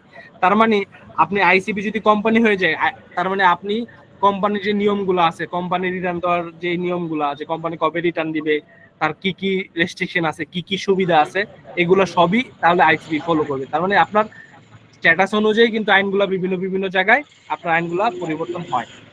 তার মানে আপনি যদি ধরি যে আমাদের ট্যাক্স ডে বলি আমরা, যে আমার রিটার্ন দেওয়ার তারিখটা কবে, রিটার্ন দেওয়ার তারিখটা দুই ভাগে ভাগ করে দিচ্ছে আইনে, যে কোম্পানির জন্য একটা সময় তারা রিটার্ন দিবে আর কোম্পানি বাদে যারা আছে তারা একটা সময় রিটার্ন দিবে। তাহলে কোম্পানি যারা পরে, হ্যাঁ, আপনি তো ট্যাক্স ডে সংজ্ঞায় গিয়ে আপনি দেখবেন যে ওখানে ফান্ডের কথা বলা নাই, ওখানে ট্রাস্টের কথা স্পেসিফিকলি বলা নাই। তাহলে ফান্ড, ট্রাস্ট, এরা যে আদার দেন কোম্পানি, তখন আপনি বুঝতে পারবেন যে না ঠিক আছে, আদার দেন কোম্পানির জন্য আরেকটা ক্যাটাগরি আছে, তাদের ট্যাক্স ডে এরকম হয় আর কি।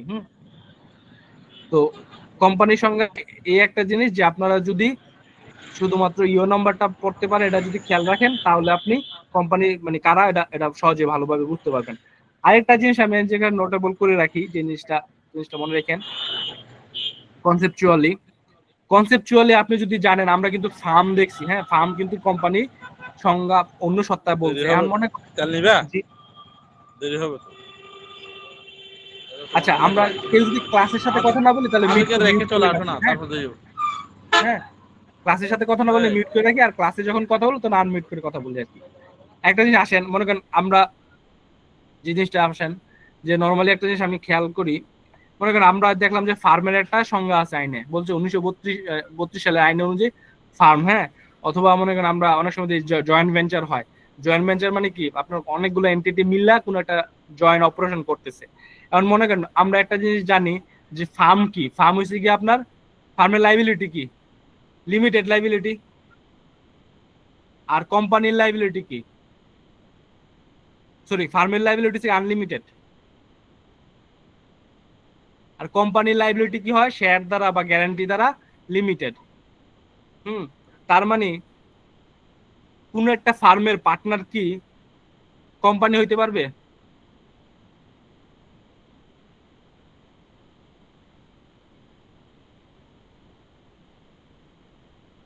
কনসেপচুয়ালি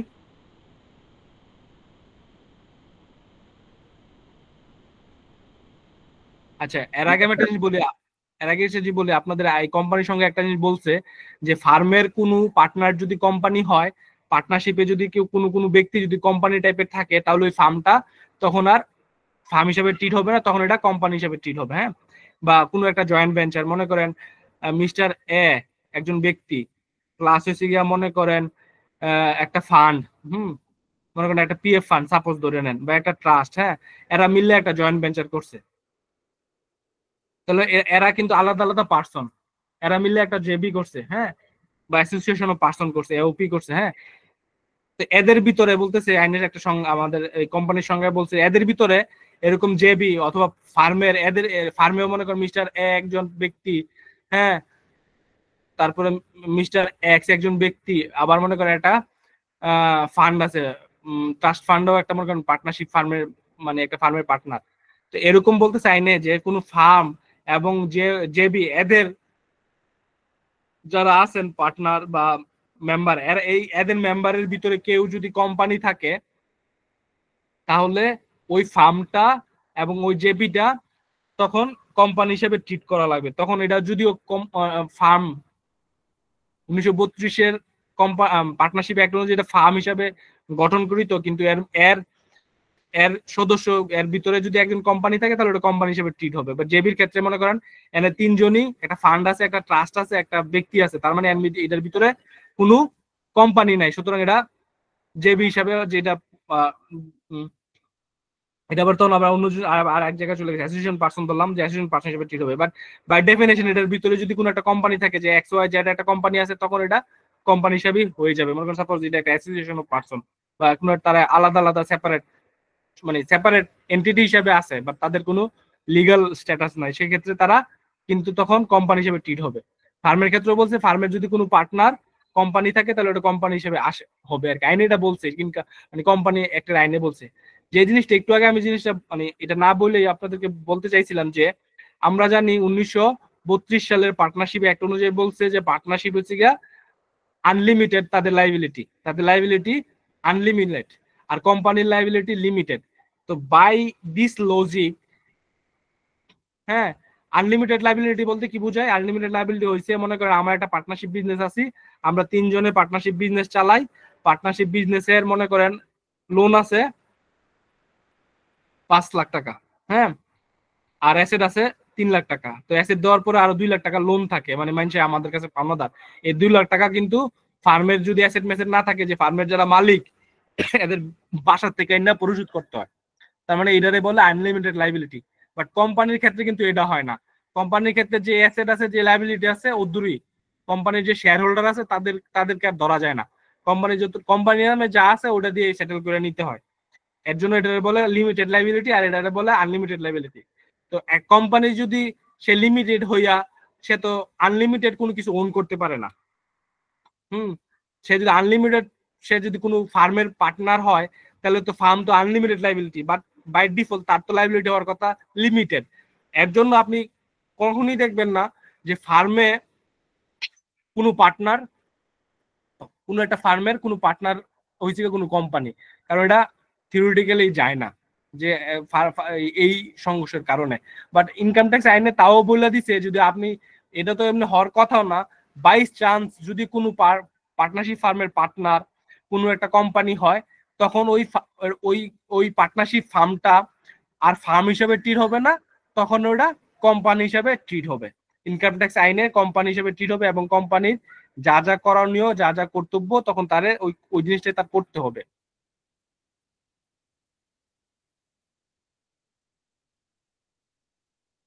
বুঝছেন আপনারা? মানে আমি মানে যতটুকু বললাম।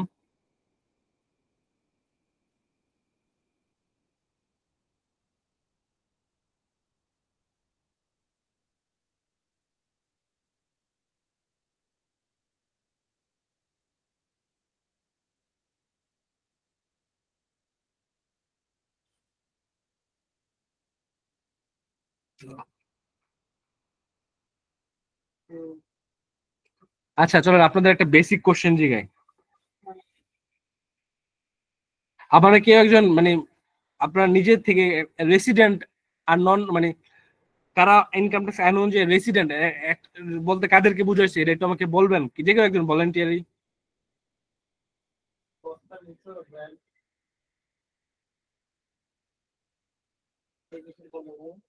ভাই রেসিডেন্ট আর নন রেসিডেন্ট, মানে নন রেসিডেন্ট সংজ্ঞা হইছে ইজি, নন রেসিডেন্ট বলছে যারা হইছে গিয়া রেসিডেন্ট না তারা হইছে নন রেসিডেন্ট, সুতরাং আপনি রেসিডেন্ট চিনতে হবে। তাহলে আমি বলছি রেসিডেন্ট বলতে আইনে কারে বুঝাইছে, কাদেরকে বুঝাইছে? মানে যারা ওই ইনকাম ইয়ারে 182 দিন যদি থাকে বা জি। তার পরবর্তী 4 বছরে 90 দিন, মানে ওই ইনকামের 90 দিন আর পরবর্তীতে 365 দিন। আচ্ছা, আর কেউ কেউ অ্যাড করবেন এর সাথে? ভ্যাটেরটা মনে হয় একটু ডিফারেন্ট। না ব্যাটের কথা বলি না, অ্যাড করতে বলছে। আপনি যা বলছেন মানে আপনি আমার একটা সংজ্ঞা দিচ্ছেন, আর কেউ কিছু ওনার সাথে অ্যাড করবেন বা উনি কি বলছে আপনারা কারো কিছু মানে অ্যাড করবেন যে না এটা ঠিক হয় নাই বা এরকম কিছু এই জায়গায় লেখিং আছে, কেউ কিছু করবেন বা মানে আচ্ছা দেখেন, আপনারা আমি প্রথমে জিজ্ঞাসা করছি রেসিডেন্টের সংজ্ঞা কি। হ্যাঁ, আপনি উনি যে সদস্য আনসার করছে তারা আমি ধন্যবাদ জানাই, সে রেসপন্স করছে। এর জন্য যে জিনিসটা আপনারা খেয়াল করেন নাই, আমি বলছি রেসিডেন্টের সংজ্ঞা, উনি আমাকে দিছে পার্সন মানে ন্যাচারাল পার্সনের রেসিডেন্টশিপের সংজ্ঞা, তাই না? আমরা পার্সনের সংজ্ঞায় পড়ছি কি? পার্সনের সংজ্ঞা আমরা পড়ছি natural person, Hindu undivided family, trust পড়ছি, ফান্ড পড়ছি, কোম্পানি পড়ছি। তার মানে কোম্পানি তো একটা কোম্পানি, তাই না? কোম্পানি তো একটা কৃত্রিম ব্যক্তি সত্তা। তো কোম্পানির ক্ষেত্রে রেসিডেন্ট কোম্পানি বলতে কাদের বোঝায়? আপনি কিন্তু ওটা আনসার দেন নাই। বা একটা হিন্দু ট্রাস্ট, তারপরে একটা ফান্ড, হ্যাঁ, তারপর অ্যাসোসিয়েশন পার্সন, তারা কোন সময় রেসিডেন্ট হয় কোন সময় রেসিডেন্ট হয় না, ওটাও কিন্তু আপনি বলেন নাই। তারপরে হচ্ছে কি আপনি যে জিনিসটা বলছেন শুধুমাত্র পার্সনের সংজ্ঞায় অনেকের ক্রাইটেরিয়া দেখছি আমরা, এর মধ্যে আপনি শুধুমাত্র ব্যক্তির রেসিডেন্টশিপের সংজ্ঞা বলছেন। তো ব্যাপারটা হইলো কি আমরা পড়ালেখা করি, আমরা সবকিছুই জানি। আপনার যদি আমি স্পেসিফিকলি বলি যে কোম্পানির মানে রেসিডেন্টশিপ সংজ্ঞা দেন, আপনি হয়তো বলতে পারবেন, বাট এই জিনিসগুলো আমরা খেয়াল করি না। তো অনেক সময় আমরা এগুলো খেয়াল না করে আপনার হয়তো বা পরীক্ষায় 5 মার্কের একটা কোশ্চেন দিল যে রেসিডেন্ট বলতে কাদেরকে বুঝায় কোম্পানি আইন অনুযায়ী, আপনি শুধুমাত্র ইন্ডিভিজুয়াল যে আছে, ইন্ডিভিজুয়াল বলতে ব্যক্তি, তার রেসিডেন্টশিপের সংজ্ঞাটা সুন্দরভাবে দিয়ে আসছেন। কিন্তু বাকি যে আরো অনেক কিছু ছিল তাদেরটা অ্যাড্রেস করেন না। কিন্তু আপনার তো এক্সপেকটেশন থাকে যে আমি তো রেসিডেন্টের সংখ্যা ঠিকই দিছি, তাহলে আমি তো এই জায়গায় 5-এর থেকে ন্যূনতম হইলো 4 পাবো। তো এরকম ভাবে গ্যাপ থেকে যায় আর কি। মানে আপনি যখন আইনটা পড়বেন জানবেন বুঝবেন, আইনে কোনো গ্যাপ রাখবেন না, তাহলে আপনার যেই আমরা যে বলি যে আইনের যে আমরা অনেক বলে না যে ওর বেসিক ভালো, তাহলে আপনার বেসিক ভালো হয়ে যাবে আর কি। তো রেসিডেন্টশিপের সংজ্ঞায় আপনার যদি যাই, আপনারা দেখবেন ইনকাম ট্যাক্স আইনেও রেসিডেন্ট বলতে কিন্তু আমরা যে পার্সনের সংজ্ঞায় আমরা একটু আগে দেখলাম যে পার্সন বলতে আমরা পাইছি কিন্তু Hindu undivided family, natural person, company, তারপরে পাইছি ট্রাস্ট, ফান্ড, আর্টিফিশিয়াল পার্সন, যারাই থাকুক না কেন সবারই কিন্তু আলাদা আলাদা করে রেসিডেন্টশিপের সংজ্ঞা দেওয়া আছে আইনে। আপনি যে সংজ্ঞাটা দিচ্ছেন আমাকে দিচ্ছেন হচ্ছে ন্যাচারাল পার্সনের সংজ্ঞা, যে কোনো একটা ইনকাম ইয়ারে ওই ব্যক্তি ডিউরিং দ্য ইনকাম ইয়ার 183 দিন যদি সে থাকে তাহলে সে রেসিডেন্ট হয়ে গেছে, তার আর কিছু চেক করা লাগবে না, তার বক্স ঠিক হয়ে গেছে, হ্যাঁ শেষ। আরেকজন ব্যক্তি সে 183 দিন থাকলো না বা ওই ইনকাম ইয়ারে, এর কম থাকলো, এখন কথা হলো এর কম থাকার পরেও কি সে আমাদের যে ইনকাম ইয়ার নিয়ে আমরা কথা বলতেছি ওই ইনকাম ইয়ারে সে রেসিডেন্ট হইতে পারে কি না। এর জন্য আইনে প্রথম রোডটা হইছে রেসিডেন্টশিপ পার্সনের জন্য, যে আপনি ওই ইনকাম ইয়ার 183 দিন থাকলে আপনি রেসিডেন্ট হয়ে গেলেন, ঠিক আছে। আপনি 183 দিন থাকতে পারেন নাই, আপনার জন্য আরেকটা অপশন আছে, আপনি চাইলেও রেসিডেন্ট হইতে পারবেন। আরেকটা অপশন কি, যে ওই যে ইনকাম নিয়ে আমরা কথা বলতেছি ওই ইনকাম ইয়ারে আপনি 90 দিন ছিলেন,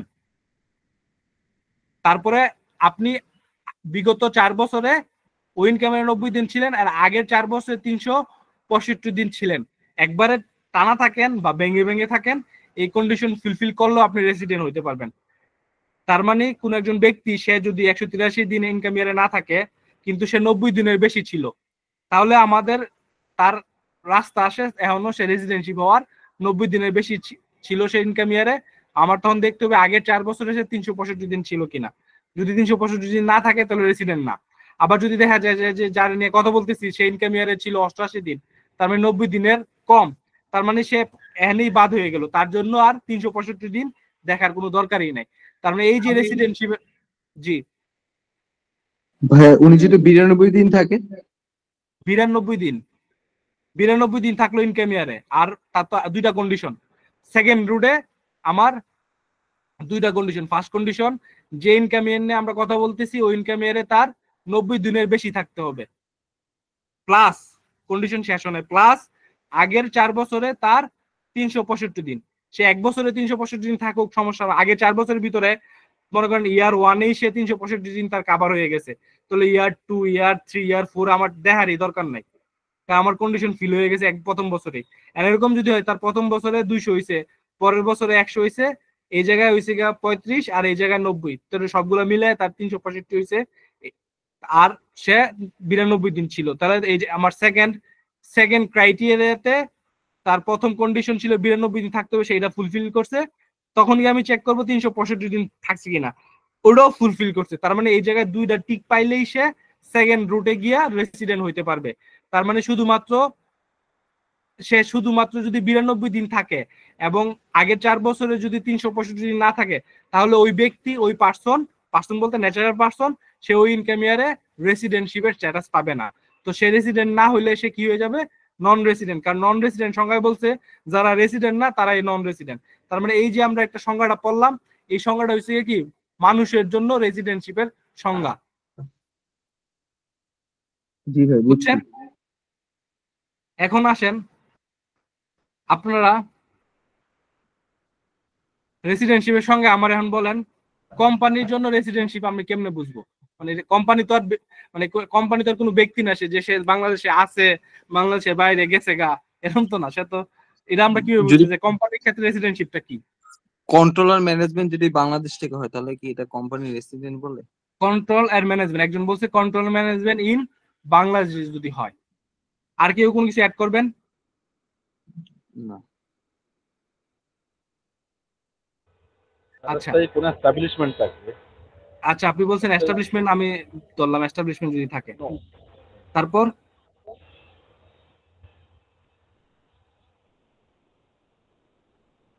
আচ্ছা আমার যে বলছেন, মানে আমি আসতেছি, আমি তো ওটা তারপর যে বলছেন যে কন্ট্রোল এন্ড ম্যানেজমেন্ট যদি বাংলাদেশে থাকে, আমার নেক্সট কোশ্চেন হচ্ছে আপনি কিভাবে বুঝবেন কন্ট্রোল এন্ড ম্যানেজমেন্ট বাংলাদেশে আছে? তো যদি আরজিএসসি থেকে যদি রেজিস্ট্রেশন এমন কোনো কিছু হয়, আমি আসলে জানি না। আমি না এটা ব্যবহার হলো কি, একটা জিনিস মনে রাখেন, আপনি কথা যদি না বলেন, আপনার যদি প্রশ্ন না থাকে, এটা ক্লিয়ার হবে না এবং আপনি বুঝবেনও না। সুতরাং আপনি ভুল বলেন, আপনি সঠিক বলেন, কোনোদিনও সাই ফিল করবেন না। আমি মনে করি আপনি ভুল বলেন সঠিক বলেন, আপনি যদি বলেন, আপনি মানে আপনি যে জিনিসটা আপনার যদি কোন জায়গায় আপনার বুঝার ঘাটতি থেকে যায় আপনি বুঝে যাবেন। তার মানে আমি বলবো যে আপনি এক স্টেপ আগায় আছেন। হ্যাঁ, আপনি একটা জিনিস বলছেন যে আপনি বলছেন যে আরজেসি তে যদি রেজিস্টার্ড হয়, এরকম একটা ইস্যু বলছেন। আর কিছু আছে যে আমি কন্ট্রোল ম্যানেজমেন্ট বুঝবো?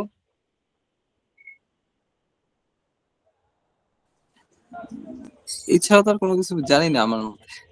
আচ্ছা, একটা জিনিস কি, আমরা কিন্তু দেখেন ইনকাম ট্যাক্স আইন পড়তে আসছি, ইনকাম ট্যাক্স পরীক্ষা দিব, অনেক কিছুই করব, কিন্তু অ্যাকচুয়ালি সবাই কিন্তু ওই ম্যাথ সলিউশন, তারপরে হচ্ছে গিয়ে বিগত বছরের প্রশ্ন সলিউশন, এগুলা নিয়ে ব্যস্ত থাকে। হ্যাঁ, এগুলা নিয়ে ব্যস্ত থাকে, প্র্যাকটিস করে, অনেকে হয়তো বা পাস করে যাচ্ছে, বাট অ্যাকচুয়ালি কিন্তু আপনি কনসেপচুয়ালি ক্লিয়ার হচ্ছেন না। হ্যাঁ, কারণ আমরা হয়তো বা কোনোদিন রেসিডেন্টশিপের সংজ্ঞায়, হ্যাঁ, মানে কোম্পানির কি ক্রাইটেরিয়া আমরা কোনোদিন খেয়াল করে পড়িও নাই। আপনি যদি দেখেন, যদি যান গিয়ে দেখবেন সিম্পলি দুটো কথা বলা আছে, আমি যে জিনিসটা সামারি করে নিয়ে আসছি। কোম্পানি রেসিডেন্টশিপ বুঝতে গেলে আপনার যে জিনিসটা আইনে বলছে, প্রথমে একটা ক্রাইটেরিয়া বলছে যে বাংলাদেশি কোম্পানি, যারা বাংলাদেশি কোম্পানি তারা বাই ডিফল্ট আমার রেসিডেন্ট হয়ে গেল, তাদের জন্য আমার কিন্তু কন্ট্রোল এন্ড ম্যানেজমেন্ট চেক করার কোনো ইস্যু নাই। তাদের জন্য বলছে বাংলাদেশি কোম্পানি, আপনি যদি আমি যাবো একটু পরে ডেফিনেশনটায়, আপনি দিয়ে মানে বসুন্ধরা স্কয়ার এটি হলো Bangladeshi company one kind of.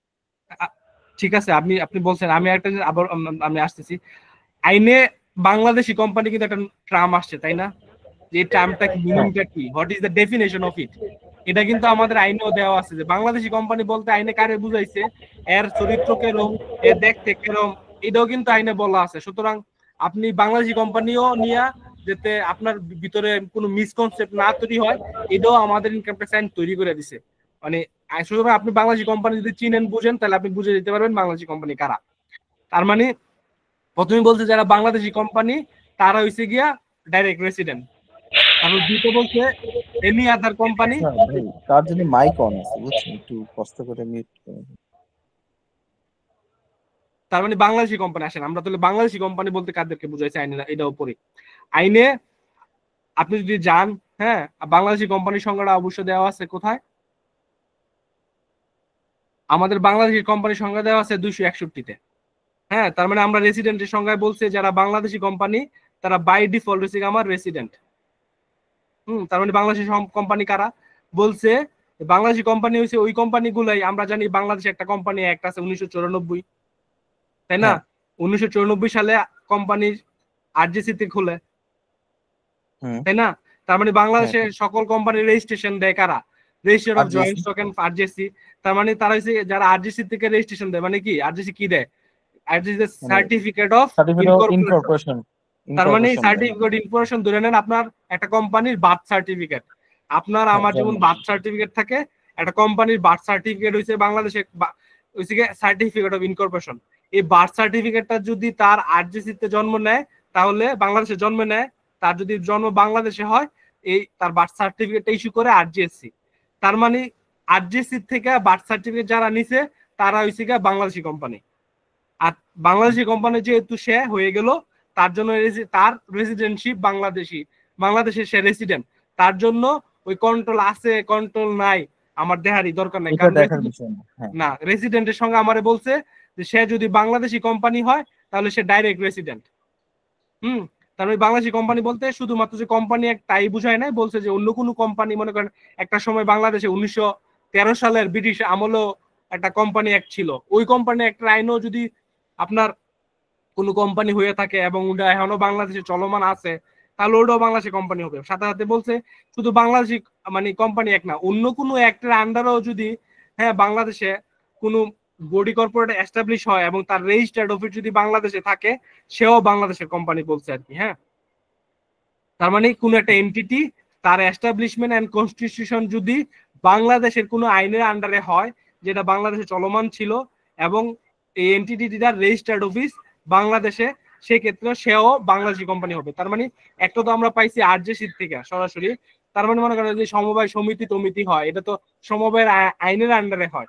তো সমবায় আইনের আন্ডারে কোনো একটা সমবায় সমিতি হয়েছে, সমবায় সমিতির রেজিস্টার্ড অফিস যদি বাংলাদেশে থাকে, তা সেও কি বাংলাদেশি কোম্পানি। এবং আপনি যদি কোম্পানির সংজ্ঞা যদি দেখছেন কোম্পানির সঙ্গে 31-এ, সেই জায়গায় গিয়ে দেখবেন সমবায় সমিতিরে কিন্তু কোম্পানি আইন, এই আমাদের ইনকাম ট্যাক্স আইন অনুযায়ী কোম্পানি বলতেছে। তার মানে আপনি যদি দুইটারে লজিক্যালি যোগ করতে চান তাহলে কিন্তু মিলে যায় যে কেন কোম্পানি বলছে এবং কারণ সে বাংলাদেশি কোম্পানি, কারণ সে বাংলাদেশে কোনো একটা আইনের আন্ডারে, সে আইনের দ্বারা একটা সৃষ্টির সত্তা, যেটা রেজিস্টার্ড অফিস বাংলাদেশে। তার মানে বাংলাদেশি কোম্পানি বলতে বোঝায় একটা যে ডাইরেক্ট আমরা সহজ যেটা পাই, যার বার্থ সার্টিফিকেট আরজেসি তে ইস্যু করছে, অথবা অন্য কোনো আইনে বাংলাদেশের আইনের আন্ডারে তার জন্ম হয়েছে এবং বাংলাদেশে রেজিস্টার হয়েছে, সে হচ্ছে বাংলাদেশি কোম্পানি। আর কেউ যদি বাংলাদেশি কোম্পানি হয়ে যায়, সে হচ্ছে বাংলাদেশের রেসিডেন্ট, তার জন্য কন্ট্রোল এন্ড ম্যানেজমেন্ট দেখার দরকারই নাই, তাই না? তার মানে একটা জিনিস দেখেন, আমরা পড়তে গেছিলাম রেসিডেন্টের থেকে আমাদের চলে আসতেছে বাংলাদেশি কোম্পানিতে, তাই না? আইনের সেকশন গুলো এরকম ভাবে লিঙ্ক করা, এই লিঙ্ক গুলা যদি আপনি মনে রাখতে পারেন, বুঝতে পারেন, তখন আইনটা পড়া আপনার জন্য সুবিধা হয়ে যাবে, সহজ হয়ে যাবে। দেখেন, যেহেতু আমরা একটা জিনিস দেখেন, যেহেতু আইন কিন্তু অনেক কিছুই বলা আছে, অনেক কিছুই আছে, কিন্তু আমরা অতভাবে খেয়াল করি নাই, অথবা আমরা অতভাবে ভালো করে পড়ি নাই, যার জন্য এগুলো আমাদের চোখে স্কিপ করে যায়। এই জিনিসগুলা আপনি হয়তো আপনি যদি মানে যেই রেসিডেন্টশিপের সংজ্ঞা দেওয়া আছে, এটা কিন্তু হাতিগুড়া না, এটা রকেট সায়েন্স না। ব্যাপার হলো কি, আমি আর আপনি খেয়াল করে মনোযোগ দিয়ে পড়ি নাই যে জিনিসটা মিনিং কি করতেছে বা জিনিসটা কি হচ্ছে। আমরা সারা জীবন স্যাররা বলেছে কোম্পানি হইতে দেখবা যে কন্ট্রোল ম্যানেজমেন্ট বাংলাদেশে আছে কিনা, বা কন্ট্রোল ম্যানেজমেন্ট আমার বাংলাদেশি কোম্পানির জন্য প্রযোজ্য না, তাই না? তারপর আমি খেয়াল করে পড়লে, কনসেপচুয়ালি যদি পড়তাম, তাহলে আমি জিনিসটা বুঝতে পারতাম যে কোম্পানি কন্ট্রোল ম্যানেজমেন্ট প্রযোজ্য বলছে যে এনি আদার কোম্পানি, যে আমাদের মানে বাংলাদেশি কোম্পানি বাদে অন্য যারা আছে তাদের জন্য হয়েছে কি কন্ট্রোল ম্যানেজমেন্ট। মনে করেন আমাদের আইনে কিন্তু একটা ফরেন কোম্পানি, যেহেতু বাংলাদেশি কোম্পানি বলছে, সুতরাং এনে একটা ফরেন কোম্পানির ডেফিনেশন দেওয়া আছে। তার মানে ফরেন কোম্পানির ডেফিনেশন সুজা এই জায়গায় বলছে যারা বাংলাদেশি কোম্পানি না, তার হয়েছে ফরেন কোম্পানি, তাই না? তার মানে ফরেন কোম্পানি যারা, তাদের জন্য হচ্ছে আপনি দেখবেন যে কন্ট্রোল ম্যানেজমেন্টটা বাংলাদেশে কিনা। ফরেন কোম্পানির জন্য যদি কন্ট্রোল ম্যানেজমেন্ট আপনি দেখেন যে বাংলাদেশে, তখন আপনি তারে বলবেন রেসিডেন্ট। মানে এটা কি আপনি ওয়ান কাইন্ড অফ ওই যে কিছু আছে না, যেরকম ইউনিলিভার, তারপর হলো যে আপনার আরো কিছু ছিল, আমার ঠিক মনে আমি একটা জিনিস বলি, দেখেন আমরা ডে টু ডে ল্যাঙ্গুয়েজে মনে করেন আমরা কিন্তু আইনে ফরেন কোম্পানি বলতে বুঝাইছে যেটা বাংলাদেশি কোম্পানি না। হ্যাঁ হ্যাঁ হ্যাঁ, এখন মনে করেন আপনি আরজেসি তে রেজিস্টার্ড হয় যে কোম্পানিগুলো সিওপি পায়, তারা বলতেছে আমি বাংলাদেশি কোম্পানি, তাই তো? এখন মনে করেন এই জিনিসটা আমরা খেয়াল করি না, যদি আপনারা খেয়াল করেন আমি বুঝা দিই। একটা কোম্পানি যদি আরজেসি রেজিস্টার্ড হয়, মনে করেন XY Z একটা কোম্পানি আর ABC একটা কোম্পানি, XYZ তার মনে করেন পুরোটা শেয়ার 100% শেয়ারই দেশের বাইরে, মানে শেয়ার হোল্ডাররা দেশের বাইরে, আর ABC হচ্ছে লোকাল পিপল। হ্যাঁ, এটা শেয়ার হোল্ডার মালিক হয়েছে বাংলাদেশের লোকাল পিপল, মানে মালিক আর কি, মালিকরা শেয়ার হোল্ডার, কোম্পানির মালিক তো শেয়ার হোল্ডারই হয়। আমরা কিন্তু ডে টু ডে লাইফে ফরেন কোম্পানি বলতে বুঝাই যে এই কোম্পানিটারে, তাই না? আপনি যে ইউনিলিভার সংজ্ঞা দিচ্ছেন, তাই না?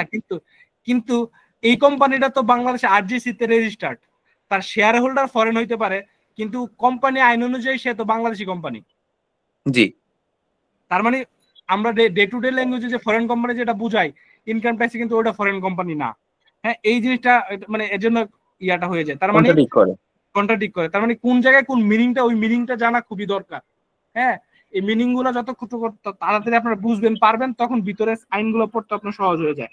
মনে করেন অনেকেই ভাবে যে আইনের অনেক কত কঠিন সেকশন আছে, কত কঠিন টপিকস আছে, এগুলো বাদ দিয়ে আমি ডেফিনেশন পড়তেছি কি লিগা, তাই না?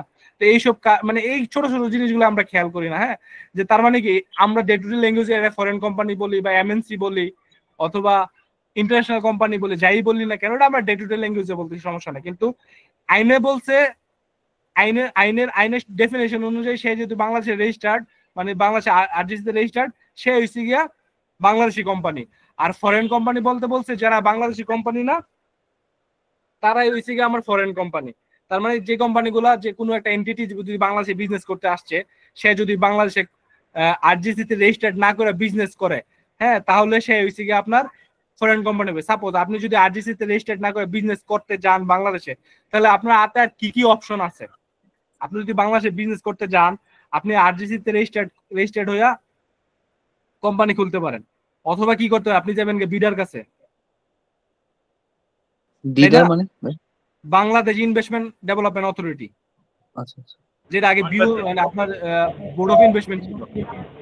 বিডার কাছে যাবেন, বিডার কি অ্যাপ্রুভাল দেয়, বিডার কয়েকটা অ্যাপ্রুভাল দেয়। একটা অ্যাপ্রুভাল দেয় হচ্ছে গিয়া লিয়াজ অফিসের অ্যাপ্রুভাল দেয়, হ্যাঁ, একটা অ্যাপ্রুভাল দেয় হচ্ছে গিয়া ব্রাঞ্চ অফিসের অ্যাপ্রুভাল দেয়, আবার অনেক সময় প্রজেক্ট অফিসেরও অ্যাপ্রুভাল দেয়।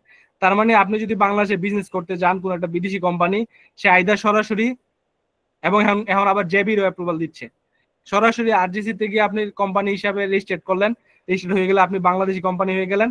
আপনি বললেন যে আপনার বিজনেস প্ল্যানে এটা যায় না, তাহলে কি করলেন, আপনি বিডের কাছে গেলেন, গিয়া বাংলাদেশে মানে বেশিরভাগই গার্মেন্টস এর ক্ষেত্রে লিয়াজ অফিস খোলে, আবার অনেকে ব্রাঞ্চ অফিস খোলে।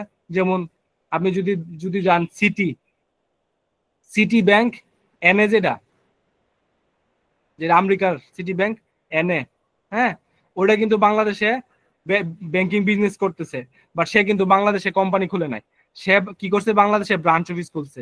বাংলাদেশ এই কি যেন বলে, বাংলাদেশ ব্যাংক থেকে পারমিশন সে কিন্তু ব্রাঞ্চ অফিসের নামে নিছে, সিটি ব্যাংক ব্রাঞ্চ অফিস হিসেবে বাংলাদেশে বিজনেস করতেছে, কিন্তু লিমিটেড কোম্পানি হিসেবে বিজনেস করতেছে না। হ্যাঁ, তো এরকম বিজনেস করতেই পারে, তার স্ট্যাটাসটা হচ্ছে ব্রাঞ্চ, বাট আইন অনুযায়ী ব্রাঞ্চও কিন্তু কোম্পানির সংখ্যা পড়ছে। তার মানে আপনি যদি কোম্পানি হিসেবে মানে বাংলাদেশে বিজনেস করতে চান, তার মানে আপনি যদি আরজিসি রেজিস্টার্ড হন, তাহলে বাংলাদেশে আপনি বাংলাদেশি কোম্পানি হয়ে গেলেন। আর যদি আপনি আরজিসি রেজিস্টার্ড না হইয়া আদার রুটে গেলেন, আপনি ব্রাঞ্চ খুললেন, লিয়াজ অফিস খুললেন, অথবা প্রজেক্ট অফিস খুললেন, অথবা জয়েন্ট ভেঞ্চার করলেন, সেই ক্ষেত্রে আপনি কি হয়ে গেলেন, যেহেতু আরজিসি রেজিস্টার্ড না, এই ব্রাঞ্চটারে আমরা বলতেছি আইন অনুযায়ী, মানে আমি যদি ডেফিনেশনটা আরো সহজ করে বলি, এটারে আমি বলতেছি ফরেন কোম্পানি। তার মানে এই যে এরা আছে, এদের জন্য আমি এই আদার কোম্পানি যারা বাংলাদেশি কোম্পানি, এদের জন্য আমি চেক করব আমার কন্ট্রোলার ম্যানেজমেন্টটা বাংলাদেশের কিনা। হ্যাঁ, বাংলাদেশে কিনা। এখন মনে করেন আমরা যখন ফার্মে ছিলাম জুনিয়র অবস্থায়, আমরা যখন কাজ করছি, আমরা সবসময় দেখতাম যে আপনার কি জানো, ব্রাঞ্চ অফিস গুলা বা লিয়াজ অফিস আমাদের যেগুলো ছিল, সবসময় দেখলাম যে রেসিডেন্টশিপের ঘরে নন রেসিডেন্ট হিসেবে টিক দেয়। এই জিনিসটা আমাদের সিনিয়ররা আমরা বুঝেও নাই, আমরা বুঝতে চাইতামও না। হ্যাঁ, এখন আসেন এটা কেন দেয়। বাই ডিফল্ট আপনি দেখবেন যে আপনি কাজ করে আসতেছেন, ওই রিটার্ন ফিল আপ করতে গেছেন, প্রথম পেজে এটা হলো, প্রথম পেজ তো সবসময় একই থাকে, নাম, আপনার অ্যাড্রেস ফ্যাড্রেস এগুলো থাকে, তো এগুলো তো সহজে চেঞ্জ হয় না। তো রেসিডেন্টের নন রেসিডেন্ট টিক ছিল, তো এই টিক দেওয়াই আছে, কেন দিছে বা কেন রেসিডেন্ট হিসেবে দেয় নাই, এই জিনিসটা আমরা কোনোদিনও খেয়াল করি না। এখন আসেন, আচ্ছা, কন্ট্রোলার ম্যানেজমেন্ট বুঝবো কিভাবে যে বাংলাদেশে? এই জিনিসটা আমি বুঝতেছি যে আপনি, আমার সেকেন্ড কোশ্চেন হচ্ছে যে কোম্পানিগুলোর কন্ট্রোল এন্ড ম্যানেজমেন্ট আপনি বুঝবেন কিভাবে। এখন আসেন, একটা কোম্পানি চলে, তাহলে একটা কোম্পানি চালায় কারা, তাই না? যারা চালায় তাদের কাছে তো কন্ট্রোল থাকবে, তাই তো? তাই না? কোম্পানির পাওয়ারটা কার কাছে আছে? এখন আসেন, আপনি যদি কারোর ম্যাক্সিমাম টাইমই আগের বেসগুলোতে কোনো মানে স্টুডেন্টকে জিজ্ঞাসা করতাম যে কন্ট্রোল ম্যানেজমেন্ট কাদের কাছে থাকে, তারা অনেক কিছু বলছে। তার মধ্যে ম্যাক্সিমাম যে জিনিসটা কনসেপচুয়ালি সবাই বলে, জিনিসটা বলে সি সুইট জব হোল্ডার যারা আছে, মনে করেন বলে সিএফও, বলে সিইও, মানে বলে আর কি, এগুলো রং আনসার। যে সিএফও, কান্ট্রি ম্যানেজার, এরা হইছে গিয়া কোম্পানি কন্ট্রোল ম্যানেজমেন্ট করে। আসলে কিন্তু এরা হইছে গিয়া এমপ্লয়ি, তাই না? এরা তো এমপ্লয়ি। হ্যাঁ, কিন্তু কোম্পানি তাহলে চালায় কারা? কোম্পানি চালায় কি কোম্পানির মালিকরা, তাই না? শেয়ার হোল্ডাররা, মানে শেয়ার হোল্ডাররা। হ্যাঁ, এন্ড সকল শেয়ার হোল্ডাররা কি কোম্পানি ম্যানেজমেন্টে পার্টিসিপেট করে না? সকল শেয়ার হোল্ডারের থেকে কোম্পানি কি গঠন করে? বোর্ড অফ ডাইরেক্টর, তাই না? হ্যাঁ, বোর্ড অফ ডিরেক্টর, জি। তার মানে কোম্পানি চালায় হইছে গিয়ে কন্ট্রোলার ম্যানেজমেন্ট করেছে board of director. Board of director decision নেয় যে আমি এটা করব, এটা করব না, এটা আমার বিজনেস প্ল্যান, এটা এই ডিসিশন গুলা তারা বোর্ড অফ ডাইরেক্টররা নেয়, নিয়ে সেটা এই সিএফও যারা আছে তাদের সাথে কমিউনিকেট করে। তার মানে বোর্ড অফ ডাইরেক্টর ডিসিশন তারা হচ্ছে গিয়ে ইমপ্লিমেন্ট করে, তারা ডিসিশন নিতে পারে না। তো একটা কোম্পানির ডিসিশন নিচ্ছে হচ্ছে কোম্পানির মালিকরা, তো কোম্পানির মালিক সবাই তো আর চালায় না, চালায় এরাই রিপ্রেজেন্টেটিভ কাদেরকে করে, কোম্পানির বোর্ড অফ ডাইরেক্টর কিন্তু শেয়ারহোল্ডারের রিপ্রেজেন্টেটিভ করতেছে, কিন্তু এরা কোম্পানির ডে টু ডে অ্যাক্টিভিটিতে নাই, তাদের রিপ্রেজেন্টেটিভ হিসেবে তারা রাখছে কি বোর্ড অফ ডাইরেক্টরে। তার মানে আলটিমেট সোর্স অফ পাওয়ার কিন্তু বোর্ড অফ ডাইরেক্টরদের। তার মানে বোর্ড অফ ডাইরেক্টররা কোম্পানির কন্ট্রোল এন্ড ম্যানেজমেন্ট করে। তার মানে কোন একটা কোম্পানির বোর্ড অফ ডাইরেক্টর আপনি দেখবেন যে এই বোর্ড অফ ডাইরেক্টর কই, এই বোর্ড অফ ডাইরেক্টররা কারা, এরা কোথায় আছে, এরা কিভাবে চলতেছে, ওটা আপনি দেখবেন। এখন আসেন, ফর এক্সাম্পল আমরা দেখছিলাম ব্রাঞ্চ অফিস, তাই না? ব্রাঞ্চ অফিসের কথা বলছি, লিয়াজ অফিসের কথা বলছি। আপনারা একটা জিনিস দেখেন, ব্রাঞ্চ অফিস এবং লিয়াজ অফিস, এদের এফএস তো আপনার প্র্যাকটিক্যাল লাইফে আপনারা দেখছেন, এদের এফএস এ কোনোদিন আপনি রিটেন আর্নিং দেখছেন? রিটেন আর্নিং কোন শব্দ থাকে নাকি? হেড অফিস কারেন্ট অ্যাকাউন্ট থাকে, হেড অফিস কারেন্ট অ্যাকাউন্ট থাকে না, এদের অ্যাকাউন্টে রিটেন আর্নিং থাকে না, কারণ রিটেন আর্নিং থাকে হচ্ছে আর্নিং রিটেন ফর ওনার। এদের ওনার তো হচ্ছে মনে করেন, সাপোজ আমি একটা যদি এক্সাম্পল দিয়ে আপনাকে বুঝাই, মনে করেন এবি ব্যাংক লিমিটেড, সে তো তার একটা রেজিস্টার্ড অফিস আছে। তার তো এই রেজিস্টার্ড অফিসে শুধু কি ব্যবসা করে, সে তো বাংলাদেশের 64টা জেলায় ব্যবসা করতেছে, 64টা জেলায় তার ব্রাঞ্চ অফিস আছে। তো এই 64 জেলার যে ব্রাঞ্চ অফিস, এটা কি আলাদা আলাদা তার এন্টিটি, নাকি এবি ব্যাংক আলাদা একটা এন্টিটি? তার মানে 64টা দেশে, মানে 64টা ব্রাঞ্চ কিন্তু তার আলাদা আলাদা এন্টিটি না, তার এন্টিটি হিসেবে আমরা কাউন্ট করতেছি এবি ব্যাংক। তার মানে এবি ব্যাংকের এক্সটেনশন হয়েছে গিয়ে তার 64টা ব্রাঞ্চ। তার মানে আমার এবি ব্যাংকের ব্রাঞ্চ অফিস গুলো বাংলাদেশে দেখা আমি যখন অ্যাকাউন্টস বানাই, তখন আমি এবি ব্যাংকের জন্য একটা অ্যাকাউন্টস বানাই, আমি একটা অ্যাকাউন্টসই কমপ্লায়েন্স করি। এখন বিদেশি কোম্পানিগুলোর ক্ষেত্রে কি হয়ে গেল, মনে করেন সিটি ব্যাংক, সিটি ব্যাংকের যে কথাটা আমি বললাম, যে সিটি ব্যাংক সে একটা কোম্পানি, তার একটা ব্রাঞ্চ অফিস, মনে করেন 8টা ব্রাঞ্চ অফিস বাংলাদেশে আছে অ্যাক্রস দ্য বর্ডার। যেহেতু সে 8টা ব্রাঞ্চ বাংলাদেশে আছে, এর জন্য এই জায়গায় বাংলাদেশে তারে সেপারেট এন্টিটি হিসেবে ট্রিট করতেছে, তাই না? বাট আলটিমেটলি তো সিটি ব্যাংক আলটিমেটলি তো তার এই দেশে 12টা ব্রাঞ্চ ইউকে তে, আর বাংলাদেশের 8টা ব্রাঞ্চ, টোটাল 20টা ব্রাঞ্চ নিয়ে সে অ্যাকাউন্টস বানাবে। বাট এই 8টার জন্য বাংলাদেশে তার হিসাবপত্র দিতে হচ্ছে। তাহলে আলটিমেটলি এই ব্রাঞ্চ অফিসের তো কোনো বোর্ড অফ ডাইরেক্টর নাই, তাই না? ব্রাঞ্চ অফিস, তার মানে কি সিটি ব্যাংকের যে সিটি ব্যাংক একটা লিমিটেড কোম্পানি ইউকে তে, তার শেয়ার হোল্ডার আছে, তার বোর্ড অফ ডাইরেক্টর থাকতে পারে। তার বোর্ড অফ ডাইরেক্টর যে ডিসিশন নেয়, এই ডিসিশন গুলা তার এই 20টা ব্রাঞ্চে সে ইমপ্লিমেন্ট করে। তার মানে এই 20টা ব্রাঞ্চের ভিতরে 8টা ব্রাঞ্চ বাংলাদেশে আছে। তার মানে আলটিমেটলি কি এই যে ব্রাঞ্চ অফিসটা, তার তো বোর্ড অফ ডাইরেক্টরই নাই। তার বোর্ড অফ ডাইরেক্টর, তার ডিসিশন আসে তার প্যারেন্টের বোর্ড অফ ডাইরেক্টরের কাছ থেকে। তার প্যারেন্টের বোর্ড অফ ডাইরেক্টর তো বাংলাদেশের বাইরে। এর জন্য আমরা বলি যে branch office, liaison office, project office, এদের আপনি দেখবেন যে এদের বোর্ড অফ ডাইরেক্টর হয় না, এরা হচ্ছে প্যারেন্ট কোম্পানি বাংলাদেশে একটা, মানে স্কুলে ট্যাক্স। মানে ভাই এটা কি ফরেন কোম্পানি? মানে সিটি, হ্যাঁ এটা ফরেন কোম্পানি, হ্যাঁ এটা যেহেতু বাংলাদেশি কোম্পানি, এটা ফরেন কোম্পানি। আচ্ছা, যদি ভাই ওই যে সিটির যে ইউকে তে যেটা ছিল, ওটা যদি share holder board of director যদি বাংলাদেশি হইতো, ইউকে তে যেটা আসতো না, বাংলাদেশে তখন যেটা আসেন, এই বোর্ড অফ ডাইরেক্টরে মানে কন্ট্রোল ম্যানেজমেন্ট করে board of director, and board of ডাইরেক্টরের মনে করেন 5 জন ব্যক্তি আছে, 5 জন ব্যক্তির ন্যাশনালিটি কি এটা আপনার দেখার দরকার, বাংলাদেশি দরকার নাই, ওটা আপনার কনসিডারেশন না। দেখা যাচ্ছে সিটি ব্যাংক চালাচ্ছে কি প্যারেন্ট, এই প্যারেন্টের বোর্ড অফ ডাইরেক্টর তো মানে সে যেহেতু মনে করেন ইউকে তে রেজিস্টার্ড, হ্যাঁ, আর মনে করেন তারা বোর্ড অফ ডাইরেক্টর বাংলাদেশে আইয়া মিটিং করলো, এই করলো, আলটিমেটলি তো এটা তো তার কন্ট্রোল না। এই মিটিং কি বাংলাদেশে করলো না মিটিং কি ইউকে তে করলো, এটা ডাজেন্ট ম্যাটার, বাট তার যে প্যারেন্ট কন্ট্রোল করতেছে সে তো দেশের বাইরেই, তার ডিসিশন গুলো সে কমিউনিকেট করতেছে। সুতরাং আপনারা যেগুলো দেখবেন যে যেসব জিনিস যারা আছে লিয়াজো ব্রাঞ্চ অফিস, তাদের যেহেতু বোর্ড অফ ডাইরেক্টর নাই বাংলাদেশে, কারণ তারা আসলে তারা কোনো বাংলাদেশি কোনো কোম্পানি না সাধারণ, সেই ক্ষেত্রে তারা কন্ট্রোলটাই হচ্ছে দেশের বাইরে থেকে।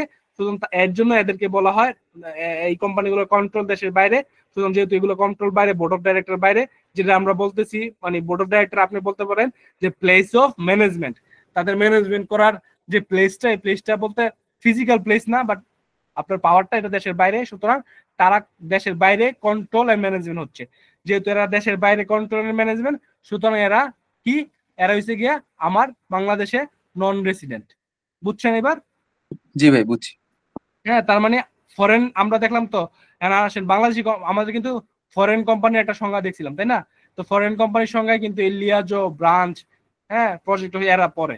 তো এরা পরে, যেহেতু ফরেন কোম্পানির সঙ্গে এরা পরে, এবং এদের বিয়োগ বোর্ড অফ ডাইরেক্টর কিন্তু বাংলাদেশে নাই। তার মানে বাংলাদেশে নাই মানে এরা বাংলাদেশ থেকে কন্ট্রোল হয় না, এদের কন্ট্রোল ম্যানেজমেন্ট দেশের বাইরে। সুতরাং এরা হচ্ছে আমার বাংলাদেশে নন রেসিডেন্ট। তার মানে নন রেসিডেন্টের জন্য যে প্রভিশন গুলা প্রযোজ্য থাকবে, সেই প্রভিশন গুলা সে ফিল আপ করবে। এই ছিল আমাদের কোম্পানির রেসিডেন্টশিপের টেস্ট। আপনার জিনিসটা হচ্ছে, আপনার কোনো যদি দেখেন যে কোনো একটা কোম্পানি বাংলাদেশি কোম্পানি, তাহলে সে ডাইরেক্ট রেসিডেন্টশিপ পেয়ে গেল। আর বাংলাদেশি কোম্পানি বাদে অন্য কেউ যদি হয়, তখন আমার দেখতে হবে তার কন্ট্রোল ম্যানেজমেন্ট, তার মানে বোর্ড অফ ডাইরেক্টর বা প্লেস অফ ম্যানেজমেন্ট, এরা কই আছে এটা দেখা হবে। তার মানে আমি ন্যাচারাল পার্সনেরটা পাইলাম, কোম্পানিটা পাইলাম। হিন্দু আনডিভাইডেড ফ্যামিলি, ফার্ম আর অ্যাসোসিয়েশন পার্সন, হ্যাঁ, এদের ক্ষেত্রে কন্ট্রোল ম্যানেজমেন্ট আপনি কিভাবে বুঝবেন? এবং অ্যাসোসিয়েশন পার্সনের ক্ষেত্রে, ফার্মের ক্ষেত্রে আপনি দেখবেন যে নর্মালি ফার্মটা আমরা ফার্মের সংজ্ঞায় বলছি কি 1932 সালের আইন দ্বারা গঠিত, তাই না? 1932 এটা তো বাংলাদেশের আইন নেই, তাই না? তো সিমিলারলি আমাদের 1994 আইনের মতো হয়ে গেল, তাই না? হিন্দু আইনের ফ্যামিলি মানে এটা বাংলাদেশে থাকবে আর কি, কর্তা বা ফ্যামিলির এক্সিস্টেন্টটা বাংলাদেশ। অ্যাসোসিয়েশন পার্সনরা সিমিলারলি দেখবেন যে অ্যাসোসিয়েশন পার্সন যারা চালাচ্ছে, অ্যাসোসিয়েশন পার্সন চালানোর জন্য যদি কোনো বডি থাকে, ওই বডিটা বাংলাদেশে হলি সিচুয়েটেড হইতে হইব। সিমিলারলি ট্রাস্ট, আমাদের ট্রাস্ট অ্যাক্টের কত 1972 না 1872 সালের অ্যাক্ট অনুযায়ী বলছে যে গঠিত ট্রাস্ট, তার মানে আইন দিয়েই বলতেছে বাংলাদেশের আইন। তার মানে বাংলাদেশের বাইরের আইন দিয়ে যদি কোনো ট্রাস্ট গঠিত হয়, সে তো আমাদের ট্রাস্টের সংজ্ঞাই পড়তেছে না, সে তখন পড়ে যাচ্ছে এই আমাদের কোম্পানির সংজ্ঞায়। তারপরে ফান্ড হচ্ছে বলছে, ফান্ডের ক্ষেত্রে বলছে বাংলাদেশের কোনো আইন দ্বারা গঠিত হয়। তো বাংলাদেশের কোনো আইন দ্বারা যদি কোনো কিছু গঠিত হয়, তার কন্ট্রোল তো বাংলাদেশই আছে। তো বাংলাদেশের আইন দ্বারা গঠিত হলে তার রেজিস্টার্ড অফিস তো বাংলাদেশই থাকবে। আর যদি বাংলাদেশের আইন না দিয়ে বাইরের আইন দিয়ে গঠিত হয়, সেক্ষেত্রে আমরা তারাই বলতেছি কি কোম্পানি। কারণ আমাদের কোম্পানি আইনের সংজ্ঞা গিয়ে দেখবেন যে বাইরের কোনো সত্তা বাংলাদেশে যদি আসে তখন সে কোম্পানি হয়ে যায়। বাট যদিও সে দেশের বাইরে ফান্ড, দেশের বাইরে ট্রাস্ট, বাট ডাজেন্ট ম্যাটার, সে বাংলাদেশে আইলেই তার কোম্পানি বলবে। হ্যাঁ, আর্টিফিশিয়াল জুডিশিয়াল পার্সন বা অ্যাসোসিয়েটেড পার্সনের ক্ষেত্রে সিমিলারলি। তার মানে আলটিমেটলি এনে দেখছেন যে if created under any law for time being in Bangladesh, সে যদি বাংলাদেশে আইনের আন্ডারে তৈরি হয়, তার মানে ট্রাস্টের সংজ্ঞায় তো আমার বাংলাদেশে আইনেই বলছে, ফান্ডের সংজ্ঞায়ও আমার বাংলাদেশে আইনের কথাই বলছে। তো মানে এদের ডেফিনেশন দেখলেই আপনি বুঝে যাবেন যারা বাংলাদেশে আইন দ্বারা গঠিত এবং তাদের বাংলাদেশে যদি গঠিত হয়েছে, সুতরাং বাংলাদেশে তার রেজিস্টার্ড অফিস লাগছে, বাংলাদেশের রেজিস্টার্ড অফিসে থাকলে তো সে বাংলাদেশে রেজিস্টার্ড হইতে পারছে। তার মানে বাংলাদেশে তার বাই ডিফল্টই তাদের বাংলাদেশে তার কন্ট্রোল ম্যানেজমেন্ট। তার মানে আপনি প্রভিডেন্ট ফান্ড, গ্র্যাচুইটি ফান্ড, হ্যাঁ, এগুলা যেগুলো বাংলাদেশের আইন দ্বারা গঠিত, এগুলো হচ্ছে গিয়ে বাংলাদেশে রেসিডেন্ট। ট্রাস্ট হলে ট্রাস্ট বা ফান্ড হলে ফান্ড। বাট এই ট্রাস্ট আর ফান্ড যদি ইউকের আইন দ্বারা গঠিত হয়, হ্যাঁ, তারা বাংলাদেশে এসে বিজনেস করতে, তার মানে তারা কিন্তু বাংলাদেশের কোম্পানি একটা আইন অনুযায়ী তারা যে ট্রাস্টের সংজ্ঞা দিয়েছে ওই সংজ্ঞায় পড়বে না, তারা পড়ে যাবে কি আমার কোম্পানির সংজ্ঞায়। কারণ কোম্পানির সংজ্ঞা আমার বলছে যে বিদেশি যে কোনো সত্তা বাংলাদেশে যদি ব্যবসা করতে যায়, সে বাংলাদেশে কোম্পানি হিসেবে ট্রিট হবে। বুঝছেন?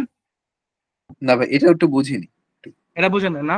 এটা বুঝতে হলে আপনার জিনিসটা বুঝতে হবে, ট্রাস্টের সংজ্ঞাটা বুঝতে হবে, ফান্ডের সংজ্ঞা বুঝতে হবে। ট্রাস্টের সংজ্ঞা বলছে, যদি আমি বের করি সংজ্ঞাটা,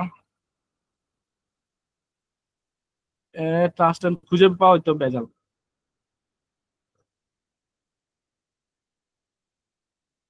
এই যে ট্রাস্টের সংজ্ঞা কি বলতে দেখেন, ট্রাস্ট অ্যাক্ট 1872 এক গঠিত ট্রাস্ট এবং স্পেসিফিক রিলিফ অ্যাক্ট, এই দুটো অ্যাক্টের কথা বলছে। তার মানে এই দুটো অ্যাক্টের আন্ডারে সংজ্ঞায়িত ট্রাস্ট ইহার অন্তর্ভুক্ত হইবে। তার মানে কি এই দুটো অ্যাক্ট বাংলাদেশে অ্যাপ্লিকেবল অ্যাক্ট। তার মানে এই দুটো অ্যাক্টের আন্ডারে কেউ যদি ট্রাস্ট হিসাবে বাংলাদেশে গঠিত হয়, তার এই ইনকাম ট্যাক্স আইন ট্রাস্ট বলতেছে, তাই না? এনে তো বিদেশি আইনের কথা বলে নাই। কারণ মনে করেন ইউকেতে কোনো একটা ইউকের আইন অনুযায়ী কোনো একটা ট্রাস্ট গঠিত হয়েছে, মনে করেন ইউকে আইন ছিল 1530 সালের ইউকে ট্রাস্ট অ্যাক্ট, সাপোজ ধরে নেন, এর আন্ডারে ইউকে একটা ট্রাস্ট গঠন হয়েছে। এই ট্রাস্টটা বাংলাদেশে আইসে শেয়ার কিনছে, মনে করেন শেয়ার ইনভেস্টমেন্ট করছে, এই ট্রাস্টটা কি বাংলাদেশের ট্রাস্টের সংখ্যায় পড়বে? আগে এটা বলেন। না, কারণ এটা হয় নাই, তখন সে তো ট্রাস্টেও পড়লো না। তাহলে আমাদের পার্সনের সংখ্যায় ফান্ডেও পড়বে না, সে ন্যাচারাল পার্সনও না। আমাদের পার্সনের সঙ্গে আসেন, পার্সনের সঙ্গে তো আমাদের অনেকে ছিল, তাই না? সে যেহেতু ট্রাস্ট না, তার তো একটা জায়গায় ফালাইতে হইব, তাই না? সে ট্রাস্টে পড়ে নাই, যেহেতু ট্রাস্টের সংজ্ঞায় পড়ে নাই, হ্যাঁ, সে ট্রাস্টে পড়ে না, সে তো মানুষও না, এটাও পড়বে না। সে ফান্ডও না, সে এটাও পড়বে না, ট্রাস্টে পড়ে নাই। হিন্দু আনডিভাইডেড অ্যাসোসিয়েশন পার্সনও পড়ে নাই, এন্ড কোম্পানিটা বাকি আছে। আসেন কোম্পানির সঙ্গে আমাদের 31 কি বলছে, 31 বলছে কি দেন, যে কোনো বিদেশি সত্তা, এর দূর পর্যন্ত আটকে গেলেন। তার মানে যে কোনো বিদেশি সত্তা যদি হয়, সে যদি বাংলাদেশে আসে, সে কি হয়ে গেল আমার কোম্পানি হয়ে গেল। তো তার সত্তা, সে তার যে ক্রিয়েশন, সে ক্রিয়েশন হয়েছে তো আমাদের, আমরা যে এক্সাম্পলটা নিয়েছি 1930 ইউকে ট্রাস্ট অ্যাক্টের আন্ডারে। তার মানে তার, সে তো বাংলাদেশে কি ফরেন বডি না, ফরেন ইনস্টিটিউট না, তার জন্ম তো হয়েছে ইউকে ট্রাস্টে, সে বাংলাদেশে এসে বিজনেস করতে। তা আমাদের কোম্পানির সঙ্গে কি বলছে যে বিদেশি সত্তা, যে কোনো বিদেশি সত্তা, তো সে যদি আমার বাংলাদেশে কি সে বিদেশি সত্তা, সুতরাং সে কি করে হয়ে গেল আমার কোম্পানি হয়ে গেল। বুঝছেন? জি ভাই, বুঝছি। হ্যাঁ, এই জিনিসটাই আর কি। তো ফান্ডের ক্ষেত্রেও সিমিলারলি, যে ফান্ড বলতে শুধুমাত্র বাংলাদেশের যে কোনো আইনের আন্ডারে গঠিত ফান্ডই বুঝাবে। হ্যাঁ, এটা লেবার অ্যাক্ট হইতে পারে, এটা অন্য অ্যাক্ট হইতে পারে, যে অ্যাক্ট আছে, যে অ্যাক্টে ফান্ডের কথা বলছে ওই অ্যাক্টের রেফারেন্স আর কি। তার মানে বাংলাদেশে একটা অনুযায়ী কোনো ফান্ড গঠন হলে ওই ফান্ডটাই বাংলাদেশে ফান্ড মানে আইনে ফান্ড হিসেবে ট্রিট হবে। ফান্ডের যে রিটার্ন জমা দেওয়ার যে সময়, ফান্ডের যে ট্যাক্স ডে বা যে যে নিয়ম কানুন আছে সেগুলো ফলো করবে। এখন বিদেশে কোনো ফান্ড, হ্যাঁ মনে করেন মিউচুয়াল ফান্ড, বিদেশে মিউচুয়াল ফান্ড বাংলাদেশে আসছে, তার জন্ম বিদেশে, তো তার জন্ম ইউকেতে ফান্ড হিসেবে, কিন্তু সে বাংলাদেশে আইসা পড়লে কি হয়ে গেল, সে তো ফান্ডের সঙ্গে পড়লো না, কারণ সে বাংলাদেশে জন্ম নাই, তার জন্ম হয়েছে ইউকেতে। তো বাংলাদেশে সে কি হয়ে গেল, সে কি, সে হয়েছে ফরেন বডি। তার মানে মনে করেন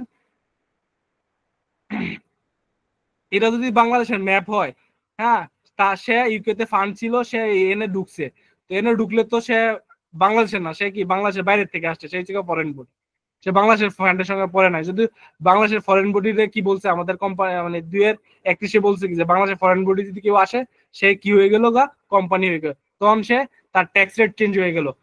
সে বাংলাদেশের ফান্ড যদি ফান্ডের জন্য যদি 25% ট্যাক্স রেট হয় সাপোজ ধরেন, তাহলে তার জন্য তখন কিন্তু সে যেহেতু ফান্ডের সঙ্গে পড়ে নাই, সে পড়ে গেছে কোম্পানির সঙ্গে, তাহলে কোম্পানির মানে সাপোজ ধরেন recognised provident fund, recognised provident ফান্ডের জন্য 15% ইয়া, তাহলে সে ওখানে পারে নাই, বা তাহলে সে কোম্পানির সঙ্গে পড়ে গেল, সাপোজ ধরেন সে যে কোম্পানি তার ট্যাক্স আসতেছে মানে 27.5, তাহলে সে 27.5 দিবে, তার মানে তার স্ট্যাটাসের উপরে কিন্তু অনেক কিছু ডিপেন্ড করে। হ্যাঁ, তার মানে আপনারা যেই যেই এন্টিটি নিয়ে ডিল করবেন সবসময় ট্রাই করবেন যে এন্টিটিটার স্ট্যাটাসটাকে এটা আগে বোঝার জন্য, সে কি আইন অনুযায়ী কোম্পানি হিসেবে ট্রিট হচ্ছে, না ফান্ড হিসেবে ট্রিট হচ্ছে, না ব্যক্তি হিসেবে ট্রিট হচ্ছে, তখন গিয়ে তার আপনি আরো বুঝতে পারবেন তার ট্যাক্স রেট কি হবে, তাহলে তার রিটার্ন দেওয়ার সময় কি হবে, তখন গিয়ে আপনি আস্তে আস্তে ওইগুলা লিঙ্ক করতে পারবেন। হ্যাঁ, মনে করেন না হলে আপনার ওই আপনি আইনের ট্যাক্স ডে সংজ্ঞায় গিয়া সারাদিন খুঁজলেও ফান্ডের আপনার ট্যাক্স ডে রিটার্ন কবে দেওয়া লাগবে এটা পাবেন না,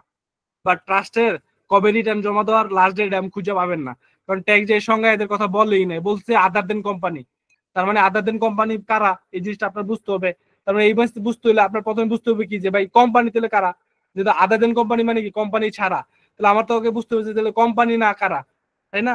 তো এইগুলো বুঝলে আপনি তখন ওইগুলো আপনি মিনিং গুলো পড়তে পারবেন। তার মানে দেন ছোট্ট একটা রেসিডেন্টশিপের সংজ্ঞা আমাদের অনেকক্ষণ কথা বলতে হয়েছে। তার মানে কেউ যদি আপনারা স্পেসিফিকলি জিজ্ঞাসা যে রেসিডেন্ট বলতে কি বোঝা, তাহলে আপনার জিজ্ঞেস করতে হবে ভাই আপনি রেসিডেন্টশিপ বলতে বুঝাইতে বলতে কি সকল পার্সনের রেসিডেন্টশিপ জানতে চাইছেন আমার কাছে, নাকি স্পেসিফিক কোনো পার্সনের সংজ্ঞায় যে স্পেসিফিক এন্টিটির নাম দিছে, মনে করেন অপু তপু অথবা এবিসি কোম্পানি, মানে আপনার স্পেসিফিক কোশ্চেনটা বুঝতে হবে। হ্যাঁ, যদি আপনার যদি রেসিডেন্টের সংজ্ঞা চায় তাহলে সবার রেসিডেন্টের সংজ্ঞা দিতে হবে, আর আপনার কাছে যদি পার্সোনাল রেসিডেন্টের সংজ্ঞা চায় তাহলে আপনি শুধুমাত্র পার্সোনাল রেসিডেন্টের সংজ্ঞা তারে দিবেন, বাকিগুলো দিবেন কেন, আপনার কাছে ওটা চায় নাই, তাই না?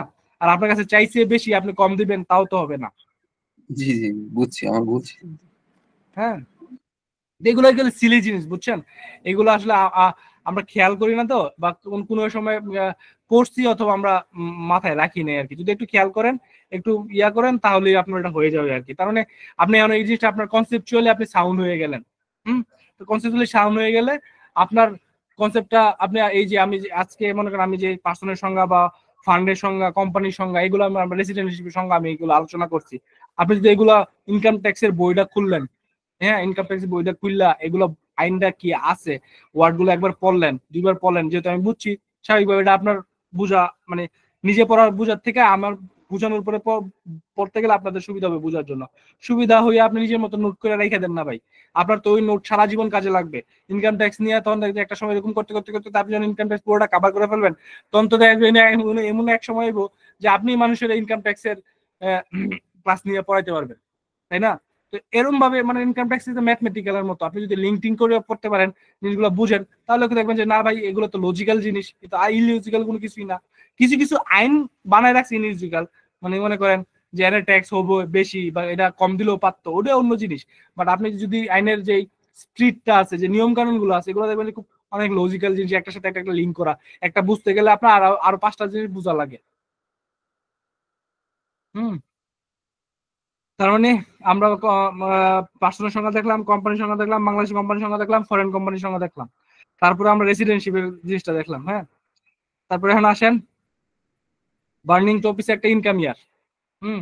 আমাদের আছে কত 2015-তে বলছে, 2015-তে আমাদের ইনকাম ইয়ার বলছে। ইনকাম ইয়ারে ইনকাম ইয়ার মিনস বলছে যে financial year immediately preceding the assessment ইয়ার, তার মানে অ্যাসেসমেন্ট ইয়ারের আগের বছর হয়েছে কি আপনার ইনকাম ইয়ার, এবং এটা বলছে কি এটা আপনার এটা একটা ফাইন্যান্সিয়াল ইয়ার হবে FY। তো আমাদের বাংলাদেশে ফাইন্যান্সিয়াল ইয়ার কত বলেন তো একজন আমাদের? July two June. তার মানে জুলাই টু জুন হয়েছে কি আমাদের ফাইন্যান্সিয়াল ইয়ার। এখন আসেন ইনকাম ইয়ারের আপনি প্রথমে আইনের জেনারেল জিনিসগুলো বুঝেন, যে জেনারেল ইনকাম ইয়ার বলতে আমারে বুঝাইছে জুলাই জুন।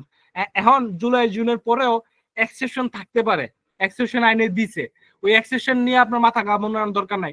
প্রথমে আপনি বেসিক জিনিসটা বুঝেন, জেনারেল জিনিসটা বুঝেন যেটা সবার জন্য প্রযোজ্য হয়, তারপরে আপনি কি কি চেঞ্জ আছেন ওগুলা বা এই জায়গায় এই এক্সেপশন গুলো আছে এগুলো আপনি মনে রাখবেন। এইভাবে মনে রাখলে আপনার সহজ হয়। তারপরে আমরা জানি ইনকাম ইয়ার বলতে বুঝাইছে নর্মালি অ্যাসেসমেন্ট ইয়ার আগের ফাইন্যান্সিয়াল ইয়ার, যেটা হয়েছে আমরা জানি ফাইন্যান্সিয়াল ইয়ার হলে কি হয় জুলাই টু জুন। তার মানে জুলাই টু জুন মানে কি, তাহলে আমাদের জুলাই টু জুন এই টোটাল পিরিয়ড কয় পিরিয়ড, মানে 12 মাসের একটা সময়, তাই না? তার মানে কি, তার মানে ইনকাম ইয়ার কোনোদিন 12 মাসের বেশি হইতে পারবে না ইনকাম ট্যাক্স অনুযায়ী, তাই না? কোম্পানি একটা 15 মাসের কথা বলছে, ওটা কোম্পানি একটা রিলেটেড ইস্যু, ওটা কোম্পানি একটা আমাদের সাবজেক্টের বিষয় না, আমাদের সাবজেক্টের বিষয় ইনকাম ট্যাক্স। তার মানে ইনকাম ট্যাক্স আইনে অনুযায়ী আমার ইনকাম ইয়ার বলছে ফাইন্যান্সিয়াল ইয়ার জুলাই জুন 12 মাস। এখন একটা জিনিস বলতে পারেন ভাই, ইনকাম অফিসাররা ভাই সার্কেল গুলা এরা তো অনেক সময় দেখি যে 13 মাসের 14 মাসের 15 মাসের অ্যাসেসমেন্ট করে দিয়ে দেয়। ভাই বাংলাদেশে টাকা পয়সা হলে অনেক কিছু সম্ভব, হ্যাঁ বাংলাদেশে টাকা হলে অনেক কিছু সম্ভব, এটা আপনার করে নিয়ে আসে। বাট আপনি যদি আইন জানতে চান, আইন বুঝতে চান, আইনের মতো চলতে চান, তাহলে আপনি আইনটা বুঝেন, তাই না? ওগুলো করে ফেলে আপনি চাইলেও 13 মাসের অ্যাসেসমেন্ট করে নিয়ে আসতে পারবেন, 15 মাসের অ্যাসেসমেন্ট করে নিয়ে আসতে পারবেন, কিন্তু আইন অনুযায়ী তখন এটা তো হইলো না। হ্যাঁ আপনি অ্যাসেসমেন্ট করে নিয়ে আসেন, ওরাও দিয়ে দিচ্ছে আপনাদের, ওরা আর এটা ফালায় না। কিন্তু জানিস তো লোক বা এরকম যদি একটা সময় যদি এরকম হয় যে সবকিছু ডেভেলপ হয়ে গেছে, সবকিছু আইন অনুযায়ী চলছে, তাহলে আপনি তো ভুল জিনিস করছেন। তাহলে আপনি করে নিয়ে আসছেন 13 মাসের অ্যাসেসমেন্ট, পরে ইন্টেলিজেন্সে ফাইল পড়লো, আপনার উঠাই গেলো না, আপনি তো 13 মাসের অ্যাসেসমেন্ট করছেন, এটা তো আপনার অ্যাসেসমেন্ট হবে না। আপনি 13 মাসের বাইঙ্গিয়া 2টা ইনকাম ইয়ার করবেন, 12 মাসের একটা করবেন, 1 মাসের একটা করবেন, করে নিয়ে 2বার রিটার্ন ফাইল করবেন, আমরা আলাদা আলাদা অ্যাসেসমেন্ট করবেন। এগুলো তো মানে বেজেল্লা জিনিস, তাই না? তার মানে ইনকাম ট্যাক্স আইন অনুযায়ী 12 মাসের বেশি আমার ইনকাম ইয়ার হইতে পারবে না, বাট ইনকাম ইয়ার 12 মাসের কম হইতে পারবে। একদিনের জন্য ইনকাম ইয়ার হইতে পারে, 2 দিনের জন্য ইনকাম ইয়ার হইতে পারে। সাপোজ ধরেন আপনি যদি কোম্পানির জন্ম হয় 28শে জুন, তাই না? হ্যাঁ আর আমরা একটা জিনিস আমাদের তাহলে আমরা জানলাম কি জুন জুলাই হয়েছে গা আমার ইনকাম ইয়ার, তার মানে স্টার্টিং পয়েন্ট কি আমার জুলাই, তাই না? আর এন্ডিং পয়েন্ট কি আমার জুন। তো স্টার্টিং পয়েন্ট আমার যদি এটা হচ্ছে আপনার স্টার্ট, এটা হচ্ছে এন্ড। এখন মনে করেন আমি কোনো একটা বিজনেস নতুন খুলবো বা কোনো একটা ব্যবসা দিব, আমি কি জুলাইয়ের জন্য বয়ে থাকবো যে আমি জুলাই আইলেই ব্যবসা দিব? আমি তো জুলাই আইলে ব্যবসা দিব না, এরকম না। আমি আমার মন যখন চাবে তখন আমি ব্যবসা দিব, তাই না? তার মানে নতুন বিজনেসের ক্ষেত্রে আমার স্টার্টিং পয়েন্টটা হচ্ছে আমার ইচ্ছা মতো, আমি যখন ব্যবসা দিলাম তখন, মানে নতুন বিজনেসের ক্ষেত্রে আমার ওপেনিং পয়েন্টটা স্টার্টিং পয়েন্টটা ওপেন, বাট আইন অনুযায়ী বাধ্যতামূলক তো আমার জুনে এন্ড করতে হইব, তাই না? তাই তো নাকি? হ্যাঁ মানে ইনকামটা দেখাইতে হবে জুনের। আপনার তো আইন অনুযায়ী বলছে ইনকাম ইয়ার তো আপনার বলছে জুলাই থেকে জুন। হ্যাঁ আপনি জুলাইয়ে শুরু করতে পারলেন না, সমস্যা নাই, আপনার শুরু করলেন আপনি অগাস্টে, কিন্তু আপনার তো বাধ্যতামূলক জুনে গিয়ে শেষ করতে হবে আইন অনুযায়ী। হ্যাঁ মানে এটার বোঝানোর জিনিসটা হচ্ছে আপনি দেখবেন এই জায়গায় প্রভিশন আছে যে কোনো একটা বিজনেস যদি শুরু করে বা কোনো একটা ইনকাম সোর্স যদি আপনার জেনারেট হয়, তাহলে যে জায়গা থেকে আপনার ইনকাম সোর্সটা জেনারেট হয়েছে ওই জায়গা থেকে আপনার 30শে জুন গিয়া ইনকাম শেষ হয়ে গেল, তাই না? তার মানে আমার অগাস্ট থেকে জুনে প্রথম ইনকাম হবে, পরবর্তী বছরে আমার আবার কি এটা কন্টিনিউ করবে জুন জুলাই 12 মাসের জন্য কন্টিনিউ করবে যতদিন আমি বিজনেস চালায় যাই। তার মানে প্রথমটা আমার বাংতি হইতে পারে, প্রথমটা স্টার্টিং পয়েন্টটা আমার ভিন্ন হইতে পারে, বাট এন্ডিং পয়েন্টটা আমার ঠিক থাকবে। আর পরবর্তীতে আমার শুরু মানে যেহেতু আমার বিজনেস রানিং বিজনেস 1 জুলাই শুরু হবে 30 জুন শেষ হবে, এর ব্যতিক্রম হওয়ার কথা না। হ্যাঁ ব্যবসা বন্ধ করে দিলে ওটা অন্য জিনিস, ওটা নিয়ে আমরা ডিসকাশন করব। তার মানে ব্যবসা কোনো ইনকাম কোনো সোর্স যদি প্রথমে আপনি আসেন, তাহলে আপনি যে মনে করেন একটা কোম্পানি খুললেন, তার মানে আপনার বার্থ সার্টিফিকেট অফ বার্থ আপনার জন্ম তারিখ থেকে আপনার ইনকাম ইয়ার শুরু শেষ হচ্ছে গিয়ে কি 30 জুন পর্যন্ত। এটা হচ্ছে জেনারেল কথাবার্তা। হ্যাঁ, পরবর্তীতে আমরা এক্সেপশন গুলা দেখবো। তার মানে কোন একটা বিজনেসের ইনকাম ইয়ার শুরু হইলে ও শুরুর ডেট থেকে 30 জুন শেষ হয়ে যাবে, ওটা হচ্ছে তার ইনকাম ইয়ার। এ নিয়ে তার কোনো বুঝার মানে আপনার তো এ নিয়ে আর কোনো কনফিউশন থাকার কথা না। এখন আসেন, না আছে না ভাই, ফাইন্যান্সিয়াল ইয়ারটা মানে এটা কি বোঝানো হয়েছে? এটা তো ফাইন্যান্সিয়াল আসলে হচ্ছে জানি জুন না। জুলাই অর্থ ওটা বছর। ও আচ্ছা, বাজেট যেটা করে না ওটা। হ্যাঁ, বাজেট যেটা করে আচ্ছা বাংলাদেশের ফাইন্যান্সিয়াল ইয়ার জুন জুলাই। এটা মানে আমাদের মানে একটা আইন আছে, জেনারেল ক্লজ এক না কোন জায়গায় ওখানে বলা আছে। হ্যাঁ, যে আমাদের বাজেট কোন সাল হবে এটা বলা আছে। তারপর আমার ইনকাম ইয়ার বলছে ফাইন্যান্সিয়াল ইয়ার জুন জুলাই। এখন আপনি যদি নতুন বিজনেস খুলেন তখন তো আপনি জুলাই থেকে জুন পারবেন না। তার মানে আপনি এটা না পারলেও আপনার স্টার্টিং পয়েন্ট থেকে জুন পর্যন্ত এসে এটা শেষ হয়ে যাবে, আবার জুলাই থেকে শুরু হবে, আবার জুনে গিয়ে এটা শেষ হবে, এভাবে চলতে থাকবে। এখন মনে করেন কোন একটা বিজনেস আপনি বন্ধ করে দিলেন, তার মানে কোন একটা বিজনেস বন্ধ করা মানে কি, কোন একটা জিনিস আমার জুলাই জুন চলতেছিল, তাই না? জুলাই জুন চলতেছিল, হঠাৎ করে আমি জুলাইয়ে শুরু করছি।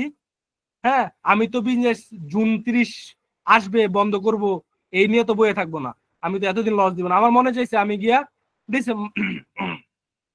সেপ্টেম্বরে আমার বিজনেস বন্ধ করে দিতে পারি, তাই না? তারপরে বন্ধের ক্ষেত্রে আপনার স্টার্টিং পয়েন্টটা জুলাই, কিন্তু এন্ডিং পয়েন্টটা কি, আপনি যে এই দিনে বন্ধ করছেন, উইন্ডিং আপ করছেন ওই দিন পর্যন্ত। হ্যাঁ, ওই দিন পর্যন্ত আমার ইনকাম দেখাতে হবে, তাছাড়া তো হ্যাঁ, ইনকাম দেখাতে হবে। তার মানে আপনি কিন্তু দেখেন এই সবগুলো জিনিসই কিন্তু কনসেপচুয়ালি আপনি যদি বুঝেন তাহলে কিন্তু আপনার কাছে সহজই মনে হবে। তার মানে আমরা জানি একটা জিনিস, দেখেন আরেকটা জিনিস আমরা রিলেট করি। আমরা কি জানি যে পার্টনারশিপ অ্যাক্ট অনুযায়ী কোনো ফার্মের পার্টনার যদি মারা যায়, কোনো ফার্মের যদি পার্টনার রিটায়ার্ড করে, তাহলে কি হয়, ওই পার্টনারশিপ ফাউন্ডারে বলা হয় পার্টনারশিপ অনুযায়ী ডিসলভ হয়ে গেছে, মানে নতুন পার্টনারশিপ, মানে ওই পার্টনারশিপ বন্ধ হয়ে গেছে। মনে করেন 3 জনের পার্টনারশিপ ছিল, এর মধ্যে একজন মারা গেছে, তার মানে এদের 2 জন, এরা 2 জনের আবার নতুন করে পার্টনারশিপ আইন করতে হবে, ডিড করতে হবে। তার মানে 3 জনের যেটা ছিল ওটা মরে গেছে, ওটা হিসাবপত্র ক্লোজ করে আবার নতুন করে করতে, একই নামে করতে পারবে, ওটার কোনো সমস্যা নেই। তার মানে পার্টনারশিপের বিজনেসে কোনো পার্টনার যদি রিটায়ার করে, কোনো পার্টনার যদি মরে যায়, সেক্ষেত্রে কি হবে, তার তো জুলাই থেকে চলতেছিল, সে তো জুলাই মানে জুলাই, সে তো কোনোদিন জুলাই ইনকামে শুরু হয়েছে, সে মরতে তো চাইবে, জুনে গিয়ে তো মরবে না, তার মরণ তো যে কোনো মুহূর্তে হইতে পারবে। তার যেই মুহূর্তে তার মরণ হয়ে গেল, তার মানে ওই মুহূর্তে তার ইনকাম আর ওইটা ওই স্টপ হয়ে গেল। পরবর্তীতে তারা যদি আবার নতুন পার্টনারশিপ খুলে, তাহলে মানে কি নতুন পার্টনারশিপ আবার নতুন জন্ম হয়েছে, তো জন্মের পর থেকে 30 জুন পর্যন্ত সে বন্ধ হইলো। এই যে নতুন বিজনেসের ক্ষেত্রে ইনকাম ইয়ার কি হয় আর বন্ধের বিজনেসের ক্ষেত্রে ইনকাম ইয়ার কি হয়, ওটা তো বুঝছেন। হ্যাঁ, মানে বন্ধ যে কোনো সময় হতে পারে, ওই সময় ইনকাম ইয়ার। হ্যাঁ, ওইটা হয়ে যাবে। হ্যাঁ, এখন আসেন আমাদের এক্সেপশন গুলো কি আছে। এগুলো হচ্ছে আমাদের জেনারেল কথাবার্তা, যে এরকম আমাদের জুন জুলাই ইনকাম ইয়ার বন্ধ শুরু জিনিসগুলো বুঝলেন। এক্সেপশনের ভিতরে প্রথম একটা এক্সেপশন দিছে, যে কাদের জন্য এক্সেপশনটা দিছে, আমার ব্যাংক, ইন্স্যুরেন্স, ফাইন্যান্স কোম্পানি, হ্যাঁ, অথবা তাদের কোনো সাবসিডিয়ারি, এদের জন্য একটা এক্সেপশন দিছে। এদের জন্য বলছে ভাই আপনাদের জন্য ফাইন্যান্সিয়াল ইয়ার ফলো করা লাগবে না, আপনারা ফলো করবেন জানুয়ারি টু ডিসেম্বর, জানুয়ারির 1 তারিখ থেকে 31শে ডিসেম্বর আপনাদের ইনকাম ইয়ার। বুঝছেন কোন কনফিউশন? জি ভাই, বুঝছি। তার মানে কোন একটা ব্যাংক যদি সে ইনকাম ইয়ার, কোন একটা নতুন ব্যাংক যদি সে খুলতে যায়, তাহলে তার স্টার্টিং পয়েন্ট তো জানুয়ারিতে সবসময় হবে না, বাট তার এন্ডিং পয়েন্টটা কি হবে, 31 ডিসেম্বর হবে। সিমিলার কথাবার্তা আবার এনে রিপিট হইলো। আচ্ছা ভাই, এদিকে যদি ফাইন্যান্সিয়াল ইয়ারে যদি কোনো পরিবর্তন হয়, তাহলে ডাবল পরিবর্তন হয়ে যাচ্ছে না? ফাইন্যান্সিয়াল পরিবর্তন বলতে মানে জানুয়ারিতে যদি শুরু করলাম, জানুয়ারিতে ধরেন যে একটা রেট দেওয়া ছিল 5%, এখন জুনে যে আবার রেট চেঞ্জ হলো, তখন কি না, করবে? আমি আপনাকে বলি, আমাদের কিন্তু ইনকাম ইয়ারের সাথে রিলেটেড কিন্তু অ্যাসেসমেন্ট ইয়ার থাকে। হ্যাঁ, আমার ইনকাম ইয়ারের সাথে অ্যাসেসমেন্ট ইয়ার রিলেটেড থাকে। তার মানে আপনার ইনকাম, একই ইনকাম ইয়ারের জন্য 2 ধরনের রেট হবে না। আপনি প্রথমে আগে ইনকাম ইয়ারটা বুঝেন, তারপর অ্যাসেসমেন্ট ইয়ারটা আমরা বুঝবো। আপাতত আপনার যে হিসাবপত্রের যেই টাইম দেয়া, মানে আমরা যদি অ্যাকাউন্টিং এর ভাষায় বলি অ্যাকাউন্টিং ইয়ার, যেই হিসাবপত্রটা, যেই ট্রানজাকশন গুলো এই পিরিয়ডে করছেন, ওই পিরিয়ডের হিসাবপত্র আপনি দিবেন। আগে এই হিসাবপত্রটা বুঝেন, তারপরে এই হিসাবপত্রের এগেইনস্টে আপনার অ্যাসেসমেন্ট ইয়ার কোনটা হবে, ট্যাক্স রেট কোনটা হবে, ওইগুলো পরে আসে, নাহলে আপনার বুঝবেন না। তারপরে একটা এক্সেপশন হচ্ছে গিয়া ব্যাংক, ইন্স্যুরেন্স, ফাইন্যান্স কোম্পানি এবং এনি অফিস সাবসিডিয়ারি, এদের জন্য একটা এক্সেপশন দেওয়া আছে জানুয়ারি থেকে আমার ডিসেম্বর পর্যন্ত। তার মানে এদের জন্য আমার জুন জুলাই বা ফাইন্যান্সিয়াল ইয়ার ইনকাম ইয়ার না। তার মানে এরা কিন্তু বেরিয়ে গেল, তার মানে এদের জন্য আলাদা নিয়ম। তারপরে আবার আরেকটা আলাদা নিয়ম বলছে, আরেকটা আলাদা নিয়ম বলছে কি, ওটা বলছে যে আমার branch office, liaison office, representative office, দেখেন branch, liaison, representative office plus বলছে কোনো আমাদের বাংলাদেশে তো অনেক বিদেশি কোম্পানির, মনে করেন এই যে আমরা ইউনিলিভার কথা বলেন আপনি, ইউনিলিভার তো সে বাংলাদেশি কোম্পানি তাই না, তার প্যারেন্ট তো দেশের বাইরে তাই না। হ্যাঁ হ্যাঁ, বাংলাদেশে নরমালি সে যেহেতু ব্যাংক না, তার জন্য ইনকাম ইয়ার কি জুলাই জুন। এন্ড সাপোজ তার প্যারেন্ট হচ্ছে গিয়া ইন্ডিয়াতে, সাপোজ ধরেন ইন্ডিয়াতে হচ্ছে গিয়া এপ্রিল, মার্চ থেকে এপ্রিল, এন্ড তার প্যারেন্ট মার্চ এপ্রিল, তার জুন জুলাই, তার প্যারেন্ট যদি কনসোলিডেটেড ফাইন্যান্সিয়াল স্টেটমেন্ট তৈরি করতে যায়, এটা ক্যাচাল লাগবো না, কনভার্সন করো অথবা তার দুইটা, তার এইরকম সুবিধা দেওয়ার জন্য আইনে আমাদের একটা এইসব কোম্পানিগুলারে যারা branch office, liaison office, representative office অথবা কোন একটা ফরেন কোম্পানির সাবসিডিয়ারি অথবা সাবসিডিয়ারি এদেরকে বলছে ভাই আপনাদের প্যারেন্টের সাথে মিলে আপনারা ইনকাম ইয়ার রাখতে পারবেন। তার মানে তাদের জন্য বলছে যে আপনাদের জুন জুলাই যেটা আছে ওটা আপনার ফলো করা লাগবে না, অথবা আপনারা যদি ব্যাংক হন আপনাদের যে পিরিয়ড আছে ওইটাও ফলো করা লাগবে না, আপনাদের এই আপনার প্যারেন্টের সাথে মিলিয়ে রাখবেন। সেই ক্ষেত্রে আপনার ডিসিটির সাথে একটা অ্যাপ্লিকেশন করবেন, অ্যাপ্লিকেশন করে অ্যাপ্রুভাল নিয়ে আসবেন, অ্যাপ্রুভাল নিয়ে এসে আপনার ইনকাম ইয়ার আপনার প্যারেন্টের যদি মার্চ এপ্রিল হয় আপনি চাইলে এটা মার্চ এপ্রিলেও রাখতে পারবেন, সে এটা করতে পারবে। যার জন্য আপনি দেখবেন অনেক অনেক কোম্পানির এগুলো কাদের জন্য দেখবেন, যে যারা বিদেশি কোম্পানির সাবসিডিয়ারি, হ্যাঁ সরাসরি সাবসিডিয়ারি অথবা বিদেশি কোম্পানির রিপ্রেজেন্টেটিভ অফিস, লিয়াজো অফিস অথবা ব্রাঞ্চ অফিস, এরা চাইলে তাদের প্যারেন্টের যে ইনকাম ইয়ার ওই ইনকামের সাথে মিলাইয়া সে তার ইনকাম ইয়ারটা রাখতে পারে। সেই ইনকাম ইয়ারের অ্যাকাউন্টস বানাবে ইনকাম ট্যাক্স রিটার্ন জমা দেওয়ার জন্য, তারপরে করসপন্ডিং অ্যাসেসমেন্ট অনুযায়ী সেই অ্যাসেসমেন্ট দিবে। তার মানে আপনারা যদি কেউ বলে যে ভাই একজন আমি মিস্টার ওয়াই, আমার ইনকাম ইয়ার কত বলেন তো, বা ফান্ডের একটা ফান্ড, পিএফ ফান্ড মনে করেন কি বলবো, কার নাম বলি, মানে X Y Z employee provident fund, তার ইনকাম ইয়ার কত, জুলাই টু জুন।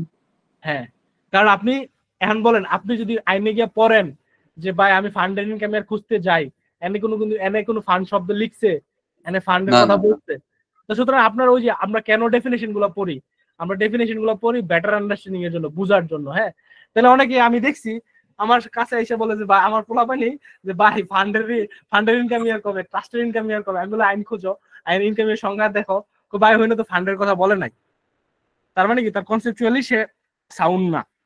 তার মানে আপনি এই জিনিসগুলো যখন বুঝবেন পড়বেন তখন আপনি বুঝেই যাবেন যে আপনার পিকুলার একটা নাম আসলো, যে সাপোজ আমি আরেকটা এক্সাম্পল দেই, মনে করেন ইলন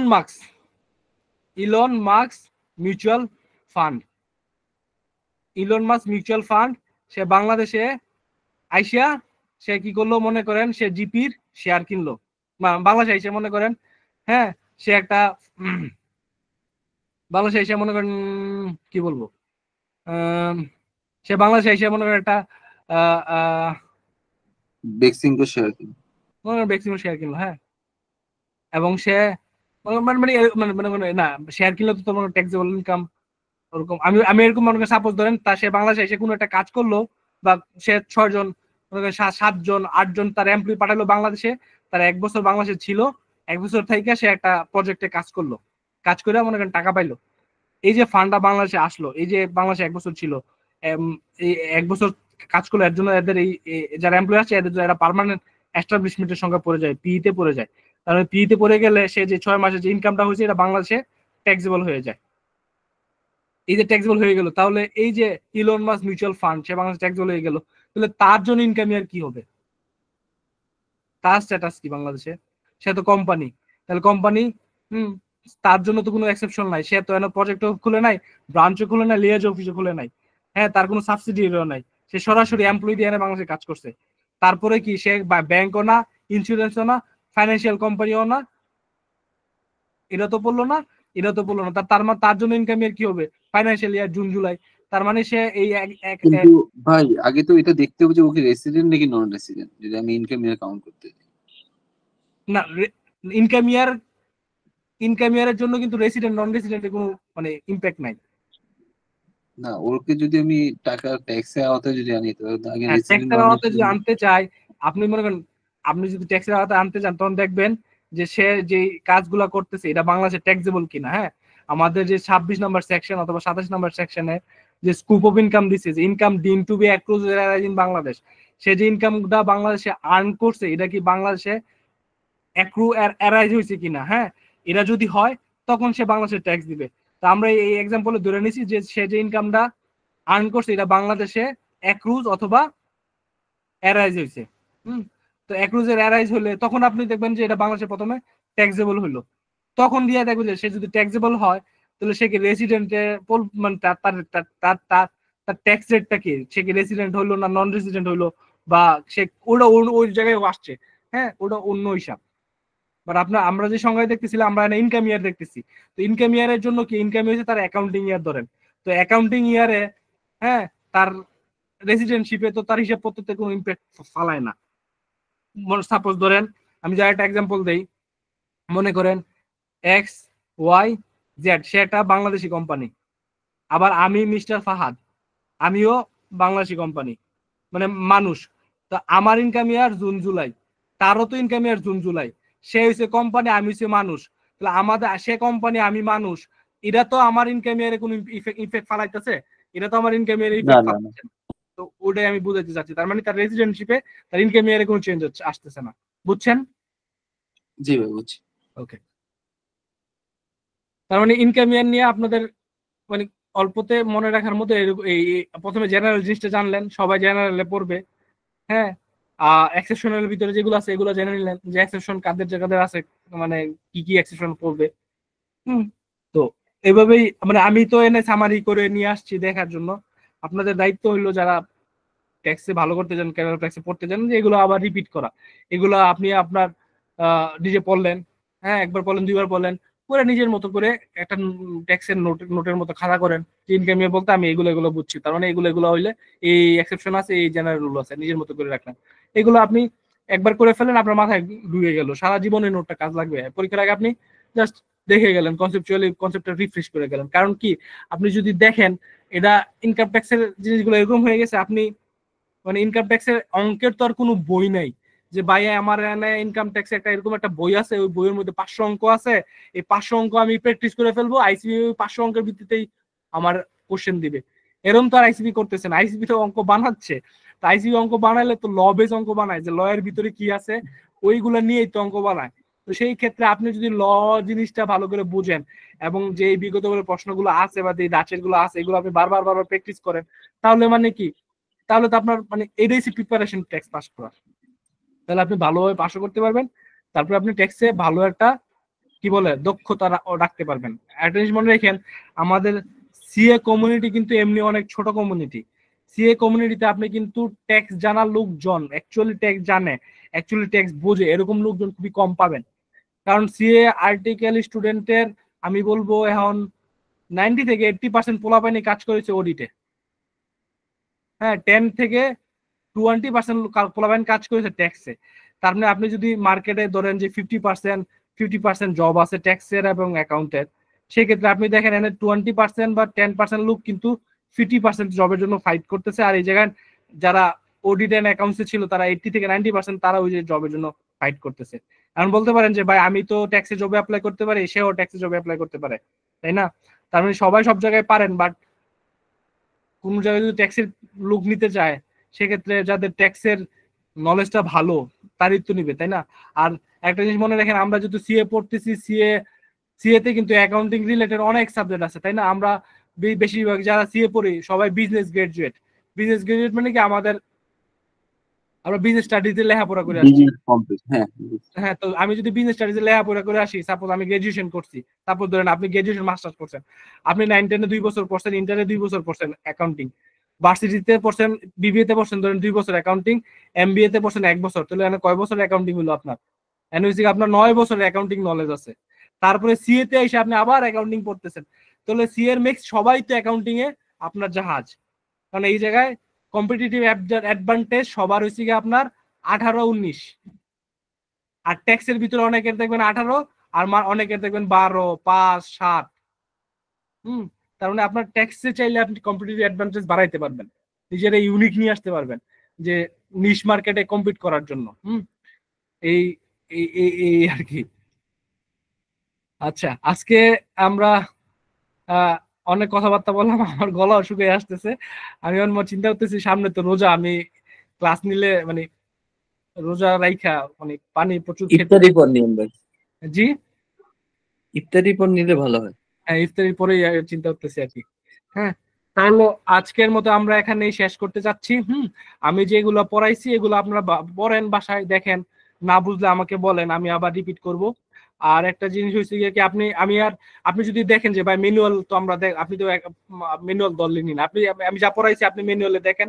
ম্যানুয়াল আপনাদের কি করছে জানেন, আইসিবি ওই আমাদের ইনকাম ট্যাক্সের এক তো বাংলায় যে যে সেকশন গুলো রিলেটেড ওটা মোটামুটি আপনার ইংরেজিতে হুবহু ট্রান্সলেশন করে ওটা দিয়ে দিচ্ছে, আর কিছু কিছু জিনিসগুলো অ্যাড করছে। আর তাহলে আপনি এনে অরিজিনালি যে জায়গায় রিয়েল একটা পড়েন, রিয়েল একটা পড়ে ওই চ্যাপ্টারের অঙ্কগুলো আপনার নিজের সমাধান করেন, বা না বুঝলে প্রশ্ন আস করেন, অথবা আপনার প্রশ্নগুলা যে প্রশ্নগুলো বিগত বছরের প্রশ্ন আসছে, রিলেটেড প্রশ্ন, যে কনসেপ্ট আপনি শিখছেন ওই কনসেপ্টটা দিয়ে কভার করা যায় কিনা।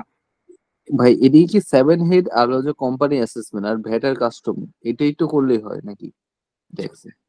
ট্যাক্সের জন্য মনে হচ্ছে কি অনেক মানে আপনি বললেন 7 হেড, তারপরে যে কাস্টমস, এই অল্প মনে হয়, কিন্তু আপনি যখন পড়তে যাবেন করতে যাবেন তখন দেখবেন অনেক কিছু আসে, মানে একটার সাথে একটা রিলেটেড। তো মানে আমি আপনার রেসিডেন্ট সঙ্গে পড়াইতে গেছি, আমার কোম্পানির সঙ্গে পড়া লাগছে, আমার বিদেশি কোম্পানির সঙ্গে পড়া লাগছে, আমার ফরেন কোম্পানির সঙ্গে পড়া লাগছে। তো একটার সাথে একটা লেজুর ভিত্তিক আর কি। হ্যাঁ, তো আপনি শুরু করেন, দেখবেন যে একটা করতে করতে করতে করতে দেখবেন যে আপনার ইনকাম ট্যাক্স আইন অনুযায়ী মোটামুটি বা ব্যাটের কনসেপ্ট অনুযায়ী আপনার অনেকটা ধারণা চলে আসছে আর কি। বেসিক ধারণা থাকলে, আপনার যদি বেসিকটা ডেভেলপ করা থাকে, কোনো একটা প্রশ্ন যদি আসে আপনি বুঝতে পারেন, দেখেছেন আপনি আপনি 2 কলম লিখে দিয়ে আসতে পারবেন, যেটা হবে গিয়ে আপনার রিলেটেড হবে। আপনার কাছে চাইছে যে ব্যাটের আপনার এক্সামটেড গুডস এন্ড সার্ভিস কই বলা আছে, তো ব্যাটের এক্সামটেড গুডস এন্ড সার্ভিস বলা আছে ফার্স্ট শিডিউলে। হ্যাঁ, আর আপনি যদি লেখেন ব্যাটের এক্সাম মানে ব্যাটের ফার্স্ট শিডিউল না লিখে দিয়েছেন কাস্টমার ফার্স্ট শিডিউল, মানে সরি এই ইনকাম ট্যাক্সের ফার্স্ট শিডিউল, তাহলে তো হবে না, তাই না? তার আপনি যদি কনসেপচুয়ালি সাউন্ড থাকেন যে আমি জানি এই জায়গায় এগুলো পাওয়া যায়, আপনি অতটুকু লিখে দিয়ে আসেন না কেন। আর যে জিনিসটা করতে হয় কি জানেন, ট্যাক্সের ক্ষেত্রে প্রচুর প্র্যাকটিস করতে হবে কনসেপচুয়ালি। আর হচ্ছে আপনার পরীক্ষায় যত বেশি আনসার করা যায়। আইসিবি তে পাস করার প্রথমই শর্ত হচ্ছে আপনি 100 আনসার করতে না পারলেও যাতে 99 মানে 90 এর উপরে আপনার আনসার থাকে। কারণ আইসিবি তে আপনি যদি মানে নরমালি আমার কাছে মনে হচ্ছে যে 5 to 6% এর মতো পাস করে। তার মানে আপনি যদি একজন টিচার যদি 200 খাতা দেখে, তো 200 খাতার ভিতরে 6% করে যদি আমি পাস ধরি, তাহলে 200 খাতার ভিতরে 6% এ পাস আসে মাত্র 12 জন। 6% এ পাস আসে 12 জন। এই 12 জন পাস করানোর পরেও আইসিবি বলে যে পোলাপাইন আমরা এই 12 জনই পাস করাতে পারি না। হ্যাঁ, যে পোলাপাইনের খাতায় আমরা ম্যাটেরিয়ালই পাই না। তো দেখা গেছে আইসিবি কিন্তু আমরা জানি যে আইসিবির পাস মার্ক ধরেন 45 এ, তো 45 হচ্ছে 50% আপনার পার্সেন্টাইল। তার মানে আইসিবি কোনো একটা এক্সামিনার আপনার যখন খাতা দেখে, সে কিন্তু 50% এর এভারেজ মার্কিং করে না, সে 50% এর বিলো এভারেজ মার্কিং করে, অথবা 50% এ মার্ক দেওয়া যায়। যে 50% এ মার্ক দেওয়া যায়, সে যদি ফুল আনসার করে সে পাস করে যাবে। আর আপনি যদি 70 আনসার করেন, সে যদি 50% মার্কিং করে, তাহলে আপনি পাবেন 35-30। আর আপনি 70% আনসার করছেন, 70% এর ভিতরে আপনি কনফিডেন্সিয়ালি বলতে পারেন যে ভাই আমি 70% আনসার করছি, এর মধ্যে আমি এই কি বলে 70 এর ভিতরে 40 এর ভিতরে আমি পাম হইছি গিয়া 30। আপনি ট্যাক্সি কোনোদিন দেখছেন 2-1 জন মনে হয় পায়, হইছে কত 65 এ। তার মানে 2-1 জন পায়, তার মানে আপনি যতই ভালো লেখেন না কেন আপনার এত কোনো 70-60% মার্ক তো খুব কম প্রশ্নতে দিবে। তো যেহেতু আপনি সব প্রশ্নের ভিতরে 70-60% মার্ক ক্যারি করতে পারবেন না, সেক্ষেত্রে আপনি যদি 100% আনসার করেন, আপনারা যদি অ্যাভারেজ মার্কিং দিয়ে দেয় এবং কিছু কিছু ক্ষেত্রে যদি 40 দিল, কিছু কিছু ক্ষেত্রে 60 দিল, সেই ক্ষেত্রে কিন্তু আপনি অ্যাভারেজলি আপনার 45 চলে আসে। তার মানে আইসিবি তে পাস করার জন্য সবচেয়ে বড় যে জিনিসটা দরকার আপনার হচ্ছে ফুল আনসার করা, যাতে একটা সময় গেলে দেখা গেছে যে টিচারের টার্গেট ফিল হচ্ছে না, যে টিচারের 6% পাস করাইতে দিয়েছে 12 জন, টিচারের খাতা দিয়েছে সে পাস করাইছে 4 জন। তো তো টিচাররা তো পরবর্তী খাতাই দিবে না আইসিবি যে ভাই আপনার কাছে পোলাবেন তো এমনি সে পোলাবেন এমনি পাস করতে চায় না, আর আপনার খাতা দিলে আপনি পোলাবেন এত কঠিন করে দেখলেন খাতাই পাস করে না। তখন সে যদি দুজনকে কোনো একটা ছাত্ররে 2 মার্ক দিতে চায় যে না আমি একটু একটু বেশি আমার যে 6% যে জিনিসটা থাকে ওই জিনিসটা আমি মেনটেন করতে চাই, সাপোজ ধরেন যে 6% 5% 8% যেই পার্সেন্ট হোক না কেন এটা মেনটেন করে সে কেউ যদি 2 মার্ক দিতে যায়, তা আপনি যদি 100% আনসার না করেন তাহলে আপনার 2 মার্ক যাওয়ার তো দাগেই থাকলো না। মানে আপনি যদি কোনো কিছু চাইতে চান তাহলে আপনার তো থালা লাগবে, মানে ভিক্ষা চাইতে তাহলে আপনার থালা লাগবে, তার মানে আপনি যত বেশি আনসার করবেন তত বেশি আপনার পার্সেন্টেজ মানে পাসের পার্সেন্টেজটা বেড়ে যায়। হ্যাঁ, যার জন্য দেখবেন যে আপনি 80 পাইয়া মানে খুব রেয়ার কেসে আপনি পাস করতে পারবেন যে 80 আনসার করছেন বা 70 আনসার করছেন, এগুলো এফএম টেফএম এ হয়, অন্য সাবজেক্টে খুবই কম হয়। তো এর জন্য বেশি বেশি প্র্যাকটিস করতে হবে আর কি। ঠিক আছে, তাহলে আর কি কিছু বলবেন আজকের জন্য? থ্যাংক ইউ সো মাচ ভাইয়া, অনেক সময় দাদা ব্যয় একটা জিনিস জানা ছিল। জি জি শিওর। হ্যাঁ, এটা হচ্ছে মানে যে যেটা প্রশ্নের উত্তর দেওয়া হচ্ছে এখানে 60 to 70% মার্কিং করা হচ্ছে, এটার মানে রিজনটা কি? এটা কি লেখা থেকে কোনো ঘাটতি থাকতেছে নাকি এটাই স্ট্যান্ডার্ড যে আমি 10 মার্কের একটা প্রশ্ন কারেক্ট আনসার করলেও আমাকে এখানে 6 দেওয়া হবে? না না না না না, আপনি কারেক্ট আনসার করলে আপনার অনেক অনেক প্রশ্নের ভিতরে 90 80ও দেয়। ব্যাপার হলো কি আপনি মনে করেন পোলাপান এরকম আনসার করতেই পারে না, মানে মানে এরকম হয় যে আমি নিজেও তো পরীক্ষা দিছি ভাই, আমিও নিজে পাশ করে আসছি, মনে করেন প্রশ্নের ভিতরে 10টা জিনিস চাইছে, আমি 8টা পড়তে পারছি, 6টা বুঝছি, হ্যাঁ 4টা সঠিক দিছি। তার মানে আপনি আপনি দেখবেন যে বাসায় এসে দেখবেন পড়ালে মানে আপনি যদি মিলাইতে যান প্রশ্ন দেখবেন যে ভাই আমার কাছে আমার অঙ্কের ভিতরে চাইছে 6 মাস, আমি ক্যালকুলেশন করে দিয়েছি 4 মাস। ঠিক আছে, কিছু কিছু থিওরিটিক্যালি কনসেপচুয়ালি থিওরিটিক্যালি জায়গায় যদি আপনি ভালো হয় আপনার ভালো মার্ক দেয়, কিন্তু আলটিমেটলি কি হয় আমরা মানে পরীক্ষার হলে আমরা মানে আমরা ওই প্রশ্ন অনুযায়ী ওরকম আনসার করতে পারি না, যার জন্য আমরা পিওর আনসার করতে পারি না। হ্যাঁ, আমরা পিওর আনসারটা করতে পারি না। আর মনে করেন খাতা যারা দেখে এরা তো খুব অভিজ্ঞ, এরা খুবই অভিজ্ঞ এবং এরা চায় যে ভালো স্টুডেন্টই পাস করুক। হ্যাঁ, তার মানে আপনার যে জায়গায় আপনার একটা জায়গায় যে জায়গায় ছেলেটা পাস করতে পারে না সেই জায়গায় শিক্ষক আপনার 60% 70% মার্ক দিবে, তাহলে আপনার কতটুকু ভালো করা লাগবে? অবশ্যই ভালো করা লাগবে অনেকটুকু। হ্যাঁ, এর জন্য সেই ক্ষেত্রে আপনি এভারেজ মার্কিং আগায় যান, আপনার টার্গেট থাকতে হবে এভারেজ মার্কিং আগায় যান। কোনো একটা প্রশ্ন যদি আমি ভালো করতে পারি তাহলে আমার জন্য ভালো, আর আমার এভারেজ মার্কিং আগায় গেল আমি যাতে 100 আনসার করলে আমার 100 করলাম, আমি 30 মার্কে মনে করেন 60 পাইলাম, তাহলে আপনার পাস ঠেকায় গে, তাই না? এই জিনিসগুলো এরকম যারা পাস করছে দেখবেন যে এরা 100 বা 100 এর কাছাকাছি 90 প্লাস আনসার করে পাস করছে। মানে আমি এখন পর্যন্ত 90 এর নিচে আনসার করে পাস করতে পারি নাই, মানে আমি আমার এক্সপেরিয়েন্স থেকে শেয়ার করে বললাম আর কি। ধন্যবাদ। জি আচ্ছা, থ্যাংক ইউ। তাহলে আর কিছু না হলে আমরা নোবেল কিছু বললে বলেন, আর না হলে আমরা কাজ শুরু করি। জি ভাইয়া, থ্যাংক ইউ সো মাচ ভাইয়া আমাদের পাশে থাকার জন্য অসংখ্য অসংখ্য ধন্যবাদ। তো আমরা আশা রাখবো, এটা আমাদের হচ্ছে প্রথম ক্লাস ছিল, আপনাদের কারো যদি আমাদের সাথে অ্যাড হওয়ার ইচ্ছা থাকে, এটা আমাদের এই সেশনের অর্থাৎ 4th সেশনের এটা আমাদের ফার্স্ট ক্লাস। তো যারা ক্লাসটা এনজয় করেছেন আশা করি আগামীতে আপনারা ভাইয়াকে পাবেন, ডিরেক্ট এবং ইনডিরেক্ট দুইটা ট্যাক্সে এই ভাইয়া এবার পুরোটা দেখছেন। তো এই হচ্ছে বিষয়। আর আপনাদের যাদের যাদের যোগাযোগ বা আমাদের সাথে জয়েন হতে ইচ্ছা হয় সেক্ষেত্রে আপনারা আমাদের হোয়াটসঅ্যাপ নাম্বারে যোগাযোগ করতে পারেন, যেটা গ্রুপের অ্যাডমিন হিসেবে যে নাম্বারটা আছে ওইটাতে। কেউ যদি ইন্টারেস্টেড থেকে থাকেন তাহলে হচ্ছে চাইলে নোট ডাউন করে রাখতে পারেন, কিংবা যে কোনো জায়গায় আমি একটু পর আমাদের গ্রুপগুলোতে লিঙ্ক শেয়ার করা হয়েছে সেখানে দিয়ে দিব, আপনারা চাইলে সেখান থেকে কমিউনিকেট করে নিতে পারেন। তো ধন্যবাদ সবাইকে, থ্যাংক ইউ সো মাচ ভাই। আমরা কি সবাই ভাইয়াকে একটা ধন্যবাদ জানাতে পারি? হ্যালো, ধন্যবাদ ভাইয়া। হ্যাঁ, মোস্ট ওয়েলকাম। হ্যাঁ, আল্লাহ হাফেজ। থ্যাংক ইউ সো মাচ ভাইয়া। জি, আসসালামু আলাইকুম ভাইয়া।